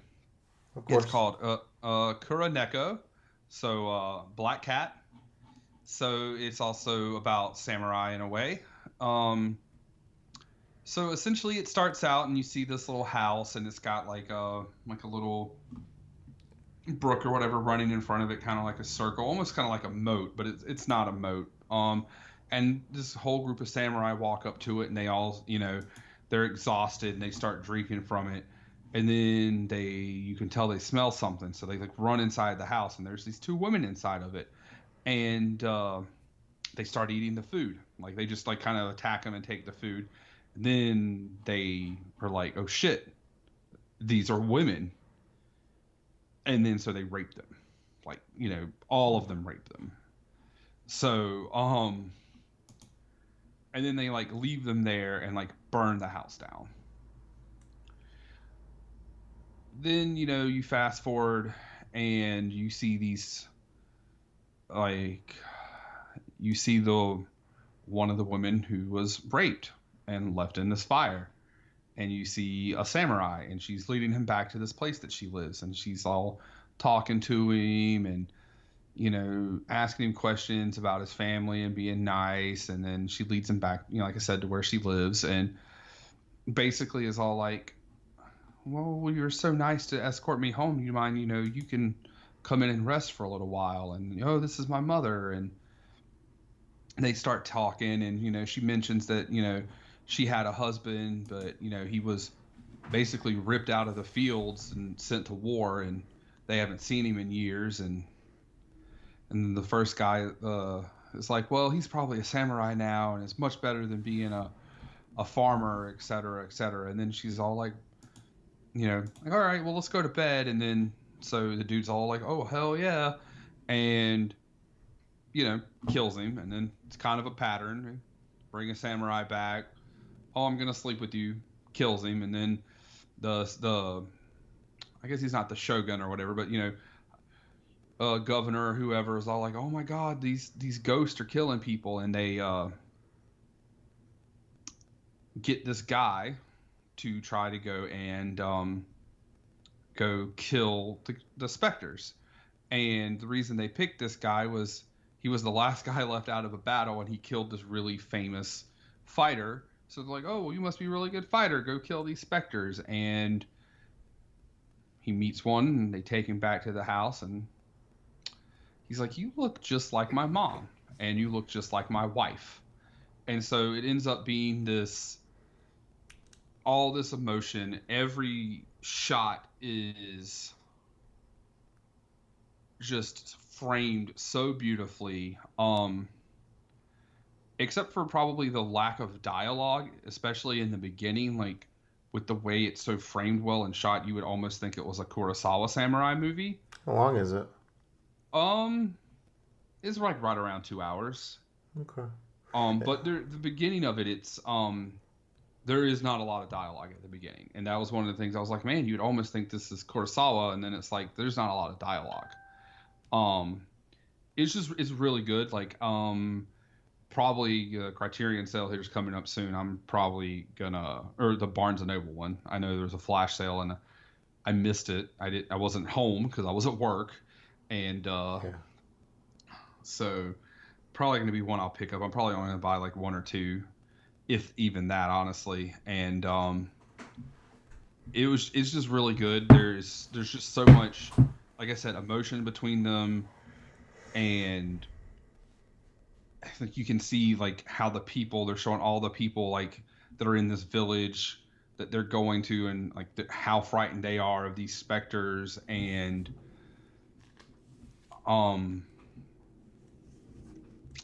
even the son, how frightened he ends up being of them, and what goes down between them all.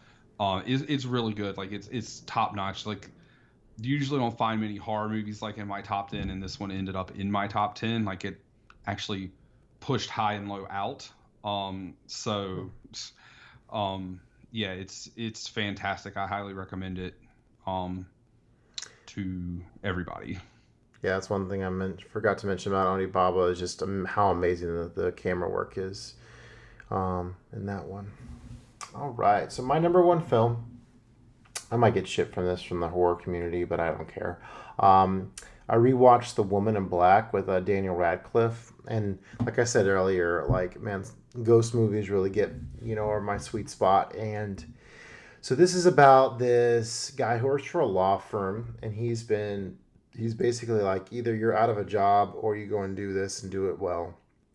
So he gets sent to this town, and he's supposed to go up to this mansion and go look through this deceased woman's paperwork or whatever. So he goes up there. He's fearless. Like the villagers do not want him to go up there whatsoever.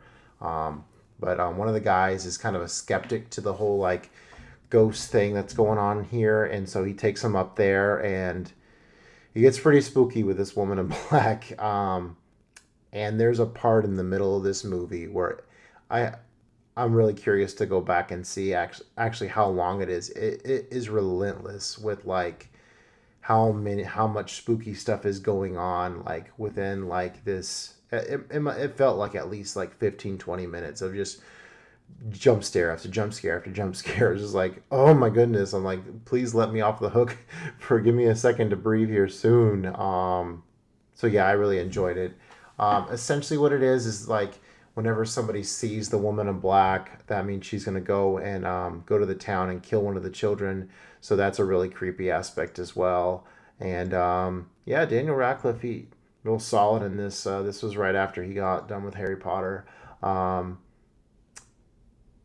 Yeah, I'm looking forward to. I haven't gotten a chance to write about this, but has kind of an interesting ending in terms of it kind of having kind of a little sweetness, to go with all this like real spooky child killing stuff, and I don't know what it is about a lady dressed all in black popping out, but it's pretty spooky.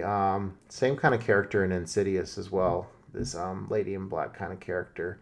So yeah, that's the top one on my list right now, The Woman in Black. All right, so we do have one movie to get into pretty heavily. That is Friday the 13th, the final chapter, right after the break.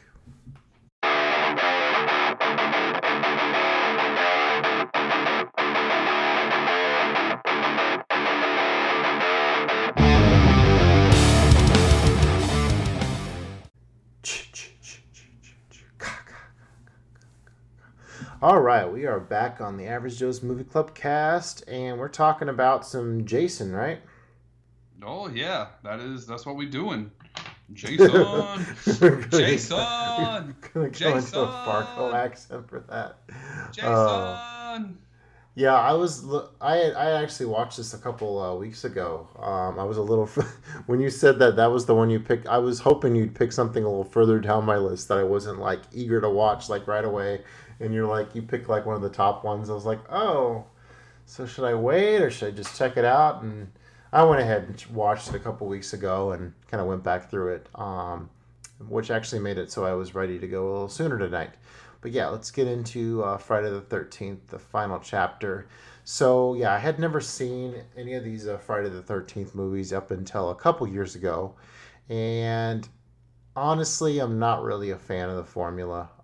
Like I mentioned a little while ago, I'm not into these like horror movies are meant to just have a good time with friends or whatever. I'm more kind of looking to be creeped out by horror movies. So like a bunch of teens we have no interest in getting, axed off one after another is just, I mean, they have their moments, but for the most part, I'm not really into them. My history is I actually surprisingly liked the first one. I mean, it had the same that basic format, but it was like the first time I had seen it, so I thought it was all right. And man, that jump scare at the end, I mean, even though I knew it was coming, it totally got me.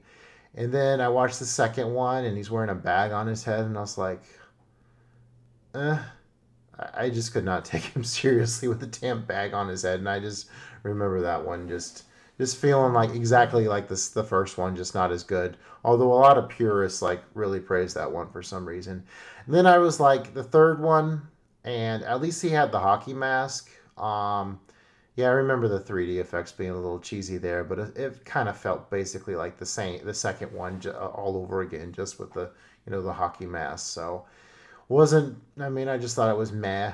And so we get to this last chapter, and it does a lot of the same stuff all over again, but at the same time, it has a few things new, and then a few of the kills kind of felt like they had some good stuff there. So I would say right after the first one, I would rank this one. So what's your history with these movies? I mean, you just watched them all in the last couple of days, but you have history with some of the later ones too, right? Well, I had thought I had seen some of them, but like, when I started doing Letterboxd, like I didn't log with like any of the Freddy's but the first one, because I was like, well, I've seen some of them, but I don't know which ones they are. And I was like, oh, well, I've seen some of the Jasons, but I don't know which ones they are, other than Jason X, because he was in fucking space. And so I knew that I'd watched that piece of trash. And then I had seen the remake, and because the remake is actually really good, and I think, and there are probably some people who agree with me and some people who disagree with me, whatever. I think it's the best of the Friday the 13th movies. But it is a little bit more, it's a little bit newer. It feels more like a modern movie than a movie that's like 40 years old, like a lot of these movies are now. They're 40 or pretty close to 40 years old. The first Friday the 13th, I start watching it, and I'm like, oh, well, I've never seen this movie. Well, okay, well, I guess I've never seen any Friday the 13th other than the two that I just mentioned. So that's my history with them, is I had not seen any of them until last week, whatever. So yeah, that was it. So you were talking about how you don't like oh, these movies you're supposed to sit around with your friends and have a good time. Like what I thought I had seen of horror movies, or what I knew of them outside of Chucky, where I talk about how much I liked Chucky as a child. 'Cause I definitely didn't need to be watching that movie, but that's part of the reason I like Scream so much. Because Scream just took the formula. It was like, why are these kids going to where they know there's a serial killer? It's stupid. Why would they go there? And it's just, it's a, it was satire, and that's part of the reason I fell in love with Scream. I still love Scream. So, but you're talking about, Ghostface killer, Ghostface gets knocked around some. Well, they knock Jason around some. He's a big dude. He just kind of takes it, but they do knock him around some. So 4 definitely, I think of the 4 that I watched to get to here, was the second best behind the OG.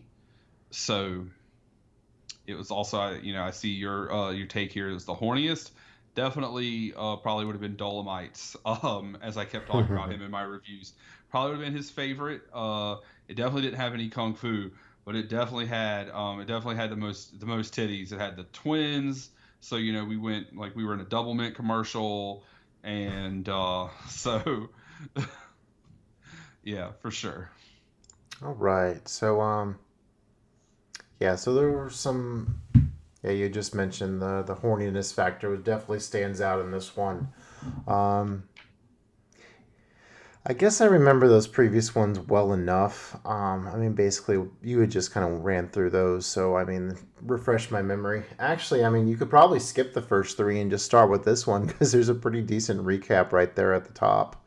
Oh yeah, the beginning of each one is basically like previously on Friday the 13th. Like I said that like every time. I actually thought that was like kind of really cool, even though they came out like really close succession in the theater. Mm-hmm. But the second one, well, the first one ends and you find out that it's Mrs. Voorhees the killer, and she had like the really cool kill where she was nice enough to let Kevin Bacon finish getting it on with his girlfriend before she stabs him basically through the neck with an arrow, which was pretty cool. That was probably one of the best ones. Yeah, and then then she gets decapitated, and then 2 starts, and we can only assume that it's Jason. You don't see it, but final girl from 1 gets ice picked, and then you go 5 years into the future. And the kids are all like, hey, let's go to Camp Crystal Lake. Or maybe not to Camp Crystal Lake, but let's go to Crystal Lake. And you get a dude in a wheelchair who ends up getting macheted and like falling down. And these 2 kids are like, they're doing it, and he spears them through the bed. Yeah, just like the arrow.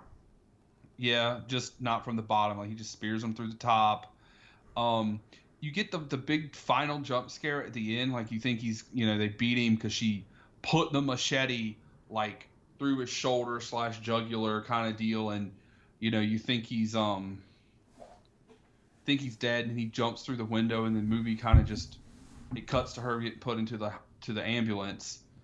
And then it's like the next day into 3, you get all these really cheesy 3D effects, but girl gets harpooned through the eye, which was cool. And he picks up the hockey mask from the really annoying guy. And then, he takes a hatchet to the head. Not a hatchet, I'm sorry. A machete to the head. It's a lot of weapons in this deal. It's kind of hard to keep track of when there's an axe and when there's a spear. And it's pretty much everything. Yeah, he gets macheted in the head, taken to the morgue. It's almost like an RPG where you get to like go through your menu and pick the weapon, and then it pops out. Right, just like Yahtzee. This is what I want. But he's somehow not dead, and he wakes up, and he keeps the doctor from having sex with his nurse. So unlike Kevin Bacon, he didn't get his.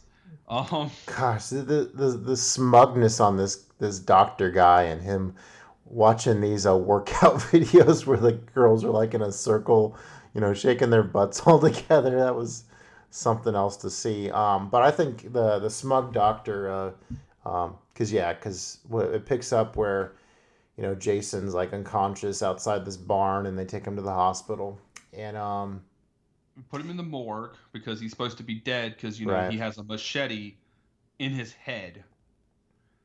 And the doctor, the night doctor who runs the morgue is like, I'm not going to put him directly into the whatever the thing is that they put the dead bodies into. I'm just going to try to sleep with this nurse instead. It's like, Yeah. I'm going to put the dead body up before I try to like sleep with somebody in this room.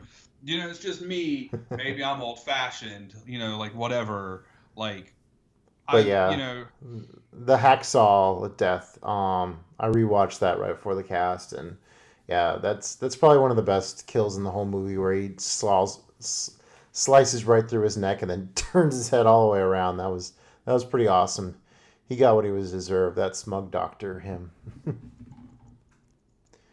Yeah, he definitely probably had it coming. And then you've got the like. But the nurse getting kind of like strangled and then just kind of stabbed in the gut.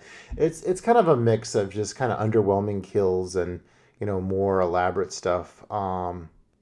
I was listening to another podcast and they had mentioned how like these movies happen back to back to back. So it's kind of funny to think that midway through we meet this like hitchhiker who is trying to get like revenge on Jason for like his sister getting killed, but did he really have that much time to like figure out what had happened and to actually know to go after this guy? And I guess the newspaper clippings are there to fill in the gaps, but yeah, there's a lot of silliness in this that we'll get into. Yeah, because it's they're back to back to back. I guess unless his sister was killed in the first movie, because the first movie was 5 years previous. Not sure. Don't care enough to look into it either. Yeah, so, that would be the explanation. Yeah. Gotcha. Yeah, like I had mentioned just a second ago. Yeah, I think one of the biggest gripes is whenever you do get the kill scenes and they are just so sudden and like forgettable. Like, I mean, it's like, what's the point of that? I mean, it'd be nice to have a little bit more suspense sometimes and actually have something a little bit more elaborate. For instance, like I really enjoyed Scream 4 because there's that death, like they see the girl getting killed like over in the next door house, and they get in there and like the walls are like covered in blood and her guts are hanging out and it's real elaborate. And I like it when they really let the gruesomeness really settle in. And I mean, it's just so quick. A lot of times like you might be like go to take a drink and you kind of miss a kill. I mean, yeah, and I'm sitting here going like, oh, I don't really remember any of the kills, but then I remember, he takes one of the twins and like throws her, like stabs her and like throws her against the house. And you got the one girl who was pissed that her boyfriend was dancing with one of the twins, the other twin, and so she's like, oh, I'm going to the lake, and she starts skinny dipping, and she gets to this random inflatable raft, and he just stabs her from under the raft. Yeah, that one. It wasn't until I watched the twin getting killed outside the second time where you actually see like there's a flash of lightning and you see Jason like stab her, and like the murder is actually captured within the shadow on the house. I thought that was done pretty clever. Yeah, that was a very good shot. I remember like it was one of the things we commented on when they did it. We were like, oh wow, that's really good. But then you go like 2 seconds later and it's like he stabs a girl through an inflatable raft and the inflatable raft hasn't sunk, and we're like,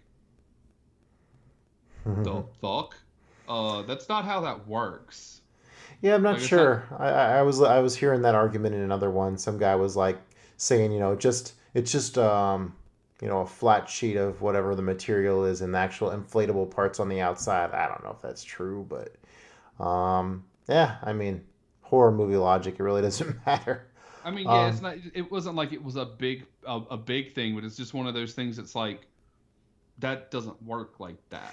What's even funkier is whenever her boyfriend comes out there, he gets stabbed in the crotch with like a spear and like held up in the air, but they're in the middle of a lake. So what the hell is Jason standing on in order to hold this guy up over his head? It didn't make any sense whatsoever.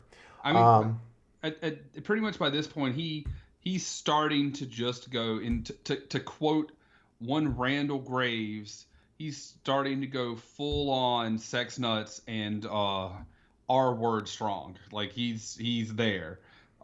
Because you see later on, he like just Until it comes to the last girl, and like the imminence of the last girl totally drains his power, and he. well, but he like like remember when he bursts through the door? Like he picks up the one guy, chucks him through the window, it explodes Mhm. the whole window, and then he blows through the door, and he's just taking out this whole wall of her house, and it's like, motherfucker.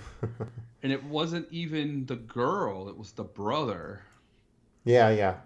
Yeah, But that's a good segue. Yeah, Corey Feldman definitely made this dramatically more interesting because we do have the obnoxiousness of like the teens going to the cabin, but then you have Corey Feldman being like this horror mask enthusiast, video games. Yeah, so I can only imagine being like his age whenever this movie came out and actually see like a kid being in this slasher movie and having a major like impact on the plot. So he was part of the, whenever I had mentioned like something that made this a little bit unique, he would definitely be that for me. oh yeah, we were definitely talking about how he was like his character was going to be the guy that grew up to be like working like special effects or like FX or whatever in movies and stuff, because like his mask Mhm. and stuff, it's like, but he was also going to be the kid that probably wouldn't have had friends in school and was going to get picked on and bullied, and we're like, that's so dumb, because like how talented his character was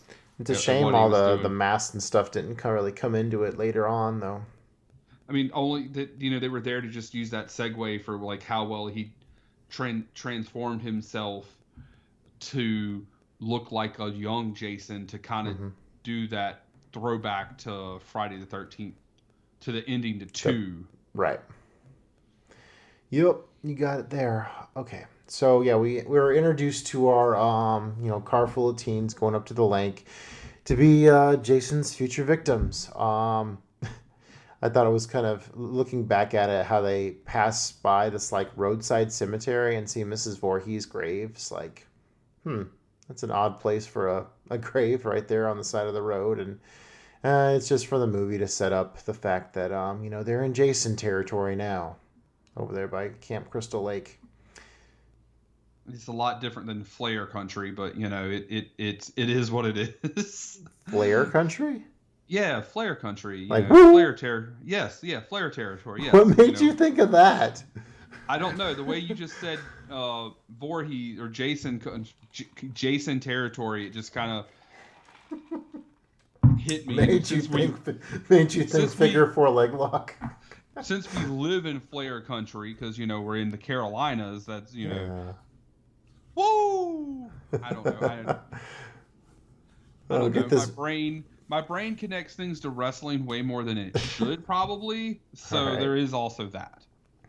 It was kind of cool that Crispin Glover was one of the teens. I think the only other thing I've seen him in is Back to the Future, and then he has, McFly, yeah. McFly. And then there's his obnoxious friend that just has the biggest, most obnoxious, smug smile in the world, and it's just like, oh, he needs to get punched in the face. Well, let me check the computer. Oh, the computer tells me you're a dead fuck. It's like, you Oh, know who's dead? You fuck. I got a kick out of. So they pass by this hitchhiker, and she just happens to have. She's like, "Hey, peace and love, pick me up." And then they say, "You're ugly" or whatever, and pass by, and she flips the sign around and says, "Fuck you." It's like, huh, she had that all planned out, huh? And then it's like she's about to die, and sure enough, Jason just randomly kills her. Yep. She's not by the lake. She's not trying to have sex with anybody. She's just eating a banana and gets murdered. Yeah. But like you said, Jason country. Woo! That's a new meme, Jason. All right. Little Corey checking out the babes through the window. Gotta love the 80s. And then mom ruined his live action porno. Yeah. Gosh, they go down to the swimming hole, like, so they're on their way to go to the lake to swim, and they pass by the twins. And they're like, yeah, we'll join the party. So more people to kill. but beyond the fact that those two girls were twins, I mean, none of these girls seem to like be distinguishable from the other. I mean, they all kind of seem like exactly the same person. Did you kind of get that vibe? I mean, the final girl was a little kind of had a different spunk to her, but all the teen girls were just like, which one was kissing? I don't know. Who cares? I mean, there were twins, and then there was the other girl that was naked. And then there was the final girl who was Corey Feldman's sister. Yep. And yeah, there were some other girls. I don't know. Yeah. And then there was the girls that were in the old porno that annoying boy kept laughing at. Yeah, that was very awkward how he he just happens to find this like old-fashioned film reel porno that he's just having the best time watching, snuggling with his teddy bear, and Crispin Glover, makes it with one of the girl. Give Teddy Bear a kiss, and it's like, brother, that line is not working. Or at least you got to find the right audience because he's playing with his best friend's girl's panties, and he's just having the best time watching this black and white silent porno. Bizarre. So flashing forward a little bit, I mean, we're kind of going all over the place, but it's all good. I've never understand the premise of shotgunning a beer. I mean, you end up with more beer foam all over your shirt than you do in your mouth, so I find that that's a ridiculous method of consumption, if you ask me. I mean, that's why you do it with shitty beer, which I guess, to be fair, in my opinion, since I'm not a beer connoisseur, is all beer, but... Oh, gosh, hot take. I even prefaced it. Damn.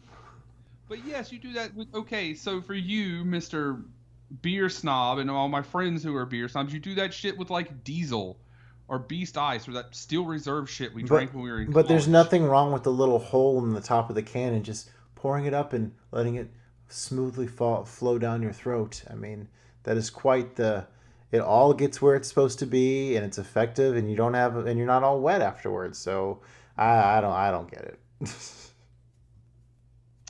I mean, I haven't shotgunned a lot of beers, but generally speaking, the ones I have, I've gotten more beer in me than I have on me pretty effectively. Okay. Maybe you just suck. Okay. Oh, moving on. I don't know where to take it from there. You suck at shotgunning beers, even though... Oh, come on. You're punching a hole in the damn side. There's foam going everywhere. It's a very messy activity. No, it definitely is. That's why every time someone does it, we go outside, for sure. I'm not disagreeing with you there. I had an opportunity to talk shit. I took it. That's how I live my life. Oh, and Smiley Boy and his little, what's he call it? He calls Crispin, what he calls him, Dead Dick or something? Calls him Dead Fuck. A dead fuck. Yeah, he checks his computer, which was the cases of beer. Homegirl left you because you're a dead fuck. And then he just calls him Dead Fuck over and over and over. Why Crispin Glover didn't just like punch him in the face. But then again, he got the twin that Teddy was trying to get with, and he slept with her. So yeah, payback, or hold on, sorry, karma's a bitch. Let's see, we already talked about the raft kill, which was pretty much just like the arrow from the original, which is much better there. Oh, the naked dancing girls hit that. Okay, we hit the twin getting killed outside the house with the lightning. Oh, here's Corey Feldman's mom. Looks frightened outside house. Never is seen from again. I was wondering where the hell she went, but you kind of how you drink something and you miss something. I was like, was I eating chips or drinking or like got a message and looked at my phone and she died. And I was like, where the fuck did she go? Okay, I guess there we go. She just disappeared into thin air. Yeah, movie was not interested in her. I'm not sure why it thought we were interested in most of these people, but anyways. Pretty relatable moment when Mr. Crispin is like, hey, was I any good in bed? So, just thought I'd share that. And she's like, "Oh yeah, you're a wonderful sweetie." All right, so hitchhiker dude slices through his own tent in the middle of a rainstorm. Yeah, that was a. So even if Jason will like you're in Jason country setting up a tent, I guess you probably weren't planning to do much sleeping anyways. It probably was bait. Um, I had teased this part earlier in the cast. It seems kind of stupid to mention now. Yeah, I went camping on Saturday and it started raining in the middle of the night, and I had the rain fly on, and I was thinking, okay, I don't have a big extra tarp on, but we'll be dry. But no, this dang rain fly that like halfway through the night started dripping on me. So I mean, this is kind of a strange place to bring this up. I Scotch guarded it the next day, but yeah, seeing that tent soaking wet, yeah, reminded me of sleeping in a tent on Saturday. So take it, Joey. I mean, did you think you were gonna were you like, man, I'm gonna cut a hole in my own tent because that's the best way to get to the hot chick inside of the tent, or like I think he that you thought didn't know it was there? Jason was in the tent, and He wasn't he there like a thought real Jason. wasn't there like a real chewed up looking gun in there too?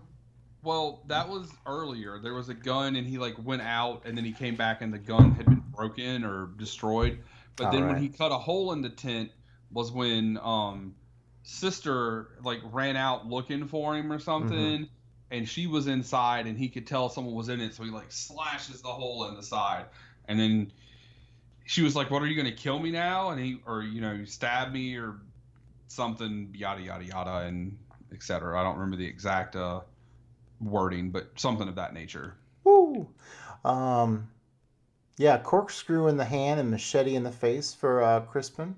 Pretty solid way to go out. Where's the corkscrew? Right here, motherfucker. Yeah.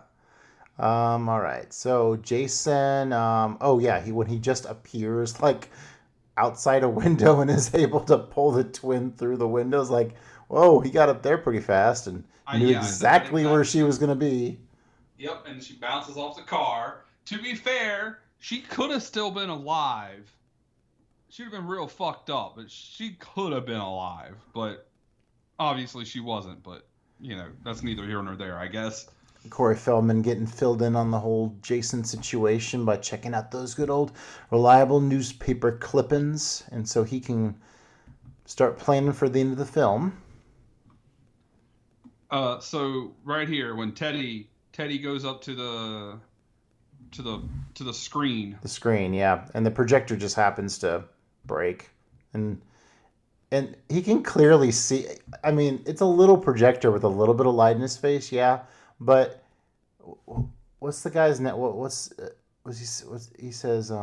What's the guy's name? He says like, gosh,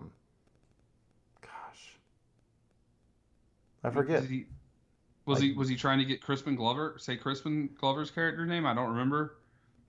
it was just some nickname that he kept saying, like not Django, but like Rang something Go. I don't remember, but yeah, he's like, oh no, I think he's saying Jimbo or something. Jimbo, Jimbo, Jimbo, and yeah, Jason ends up behind the screen and stabs him in the head, and you see a little blood on the screen.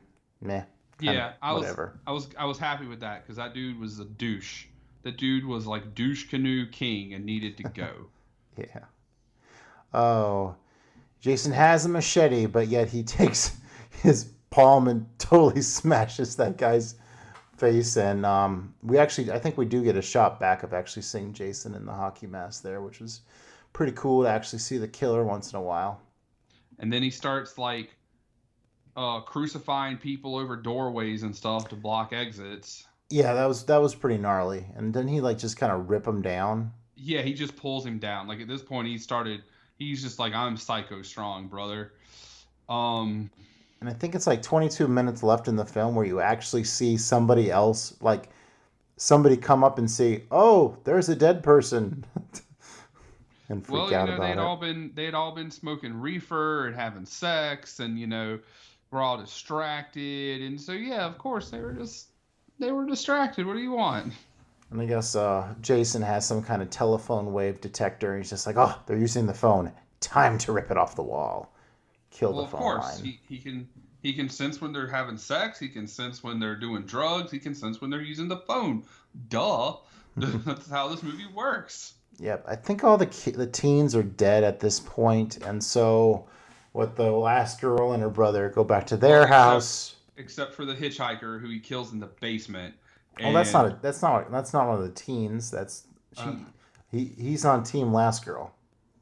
oh, he's on Team Last Girl. But I think, doesn't he kill him in the basement of the other house?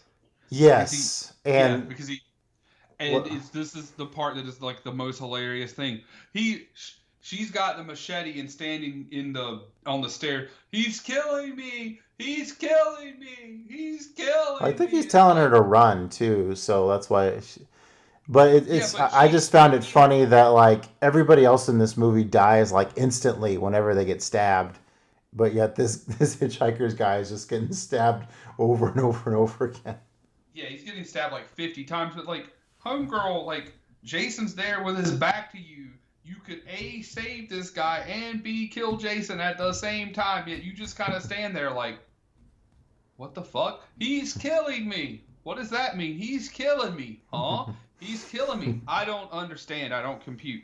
He's killing me. What are you talking about? Oh, he's dead. Shit. And then she tries to come back, and then like Jason jumps through the floor of the steps, gets you with this jump scare. I don't know what she was doing, trying to nail the door shut like it's the zombie apocalypse or something. But yeah, he sends the guy crashing through the window, and he has like half of a hammer handle like just jutting out of his ear. It's like, where's the rest of the hammer in his brain? I guess. Well, did something with it. And so at this point, Jason, like, I guess he's been brought down a tier because he goes to just grab little Feldman, and that's when she starts beating him in the head with the hammer. So like they're starting to beat up on Jason a little bit. They get up to the room, and Jason breaks through the door with an axe, just like Jack from The Shining. So pretty similar, similar there. That's definitely a thing. I was like, what is it with the 80s movies all coming through the door with axes? Because we definitely were like, here's Jason. Yeah. Do you remember how that they actually all pulled that from? There's a scene from Phantom Carriage like that too,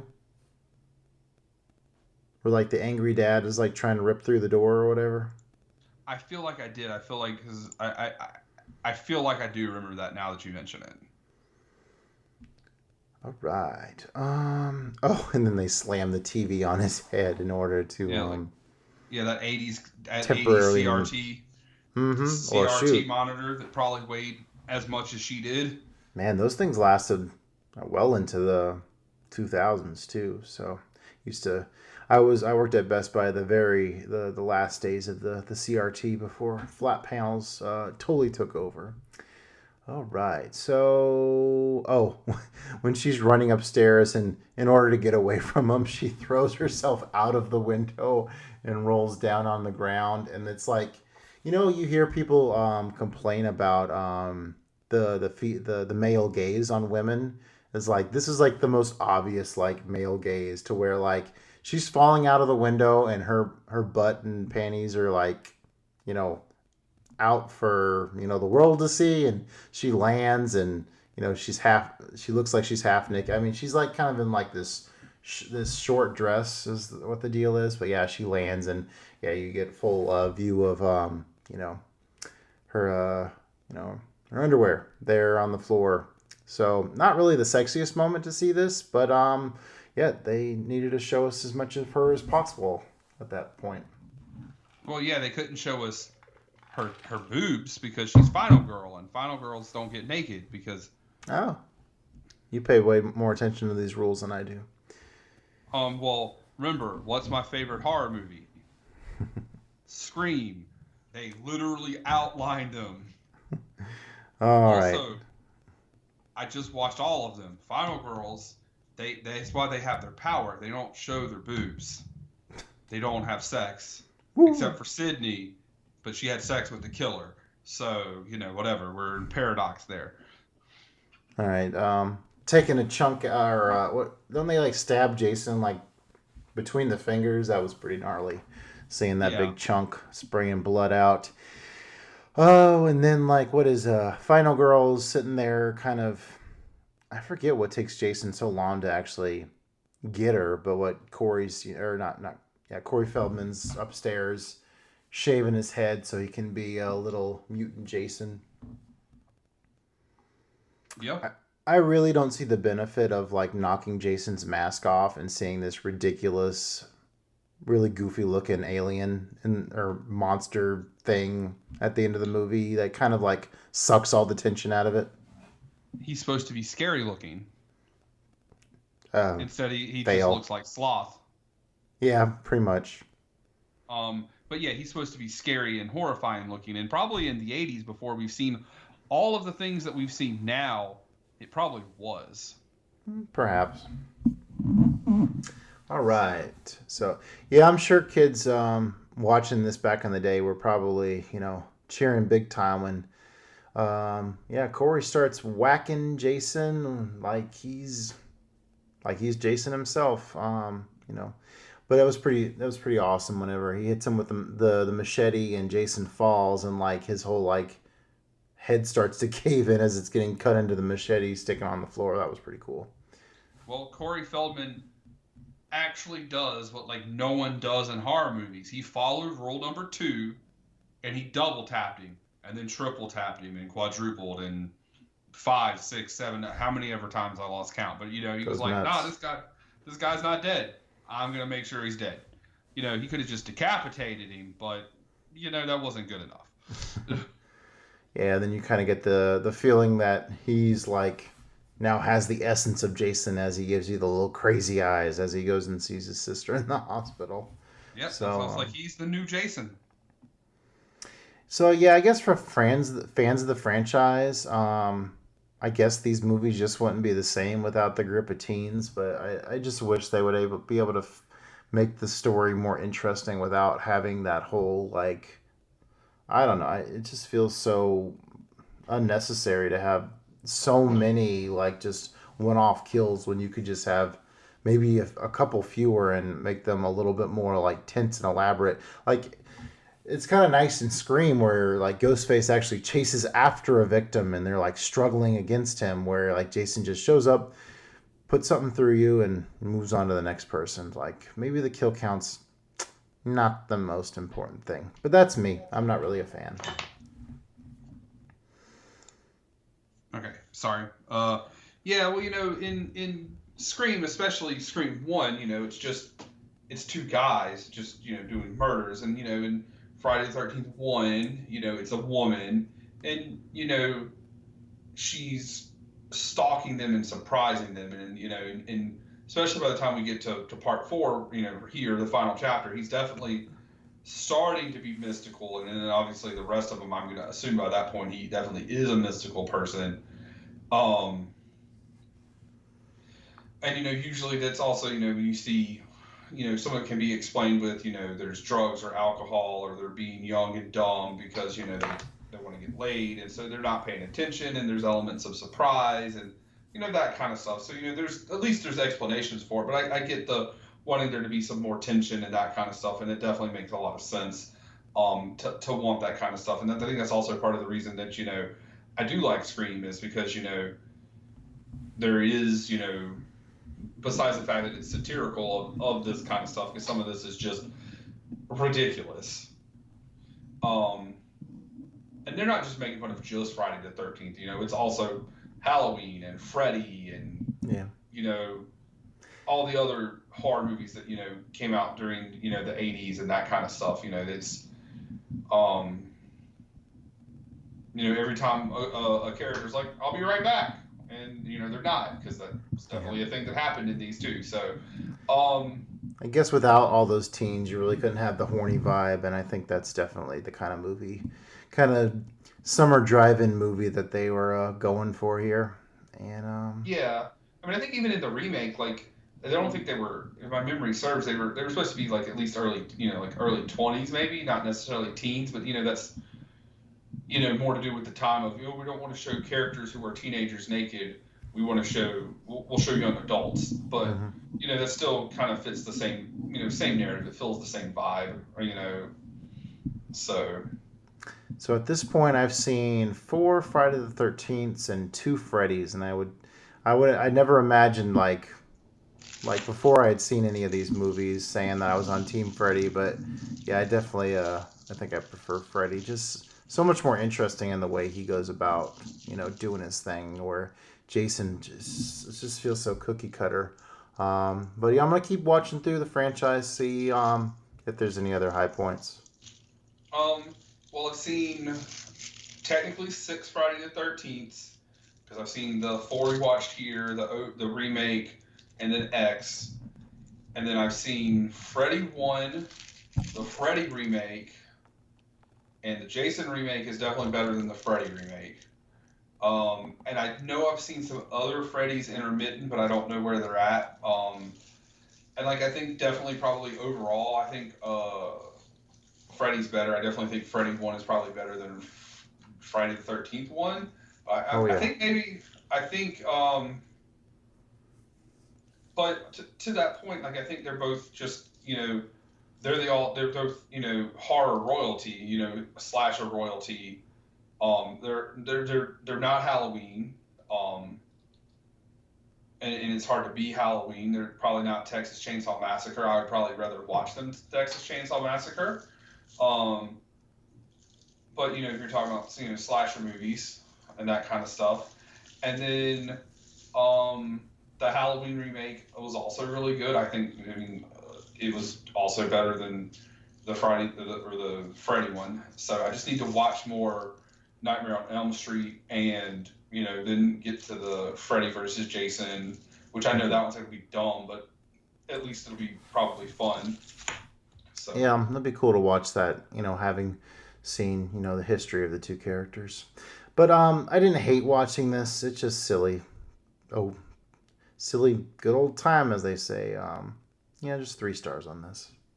I 3.5'd it, just because it had stepped back up from like part three, and it wasn't quite as good as one because I 4-starred one, I think I did too. um, so it just like it's if you were thinking like what is the movie that shows like someone wants like what is the definition of like an 80s slasher movie, like I feel like this is the one because you got like the gratuitous nudity, like the kind of over the top kills. Like I feel like this is what you would Quintessential. yeah, this would be the one you would show them, even though like you definitely have better movies to show them, but I feel like this would be like the one that you could probably be like this is the 80s slasher movie to show them, at least from what I've seen, because I know I've missed a bunch, and I probably will start seeing more of them as my like I went through that phase where I was like I just don't want to watch any horror movie, they're dumb, and I've definitely watched a lot more of them and had watched more Hmm. than I even realized. So Yeah, we were having that conversation on Facebook the other day where it's like I got Parasite in the mail, and I was like, oh, I want to watch it, but I want to finish off horror movie season strong. But they're like, oh, but that is a horror movie, and yeah, but I've already seen it, and God, typically, yeah, when something new comes out, like a Midsummer or a Hereditary or something,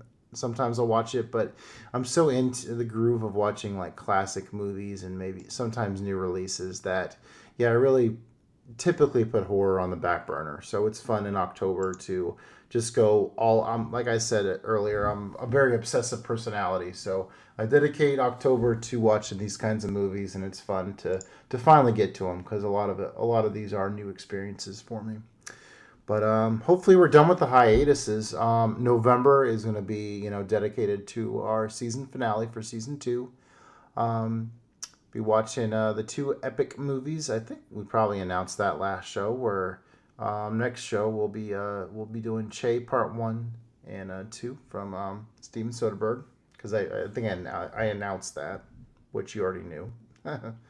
yeah, So and so yeah, we'll watch that, and then I will give you the category to pick from in the finale, or I will give you the category so you can pick the movie in the part two.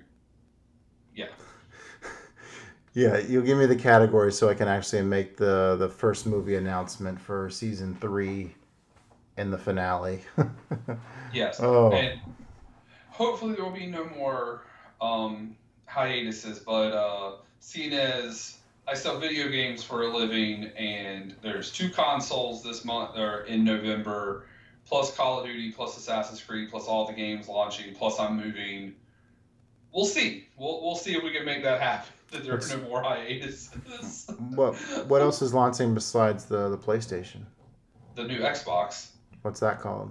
the Xbox Series X, and the Xbox Series S, which is the digital version of the X. So yeah, new Xbox and a new PlayStation. They come out 2 days apart. Oh. Any tips? Which one looks better? It really depends on what you're trying to do. Like if you want your traditional standard, I want a lot of single player games, a lot of exclusives. Get with the PlayStation. The Xbox, of course, is going to have Game Pass where you can play a ton of games for your monthly subscription fee. Because you just download them and play them. They also just bought Bethesda, so they're probably going to have a bunch more exclusive games themselves. But they're going to have Halo when it comes out next year, hopefully. And of course, their online is always super strong.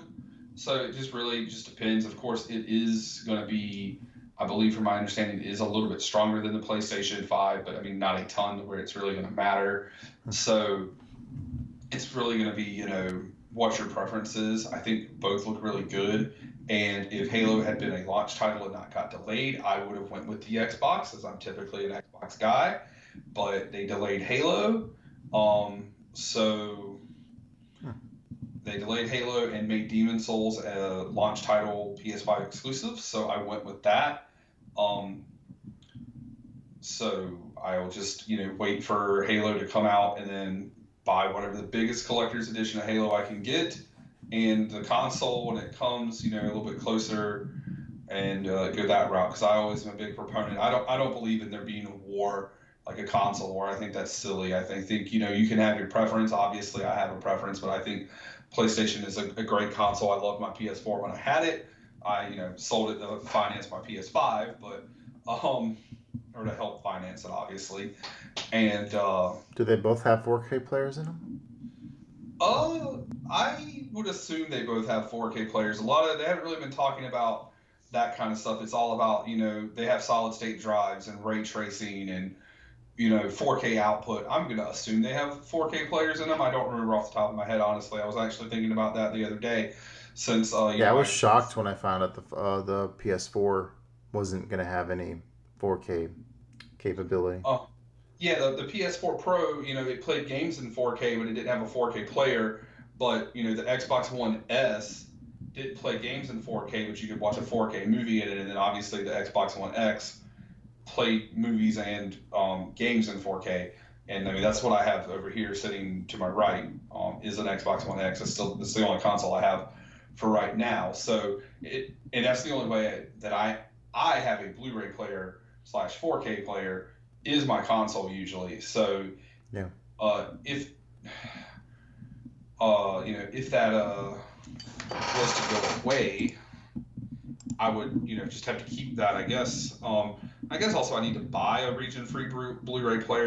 We have the one in the living room, but if for some reason I end up not living with my roommate, I would need to have my own, because I do have a slew of region Bs that I would need a player for. Gamer Corner is presented by Jason Country. Woo! Yes, Jason Country. All right. So yeah, we'll be back in hopefully 2 weeks to be talking about Che in our normal episodes and wrap up season 2. Still in pandemic, so Okay, so for the record, the PS5 does have a built-in 4K Blu-ray player. So I'm going to assume the Xbox One X would Series X. Yeah. Would as well, but we'll find out here as soon as.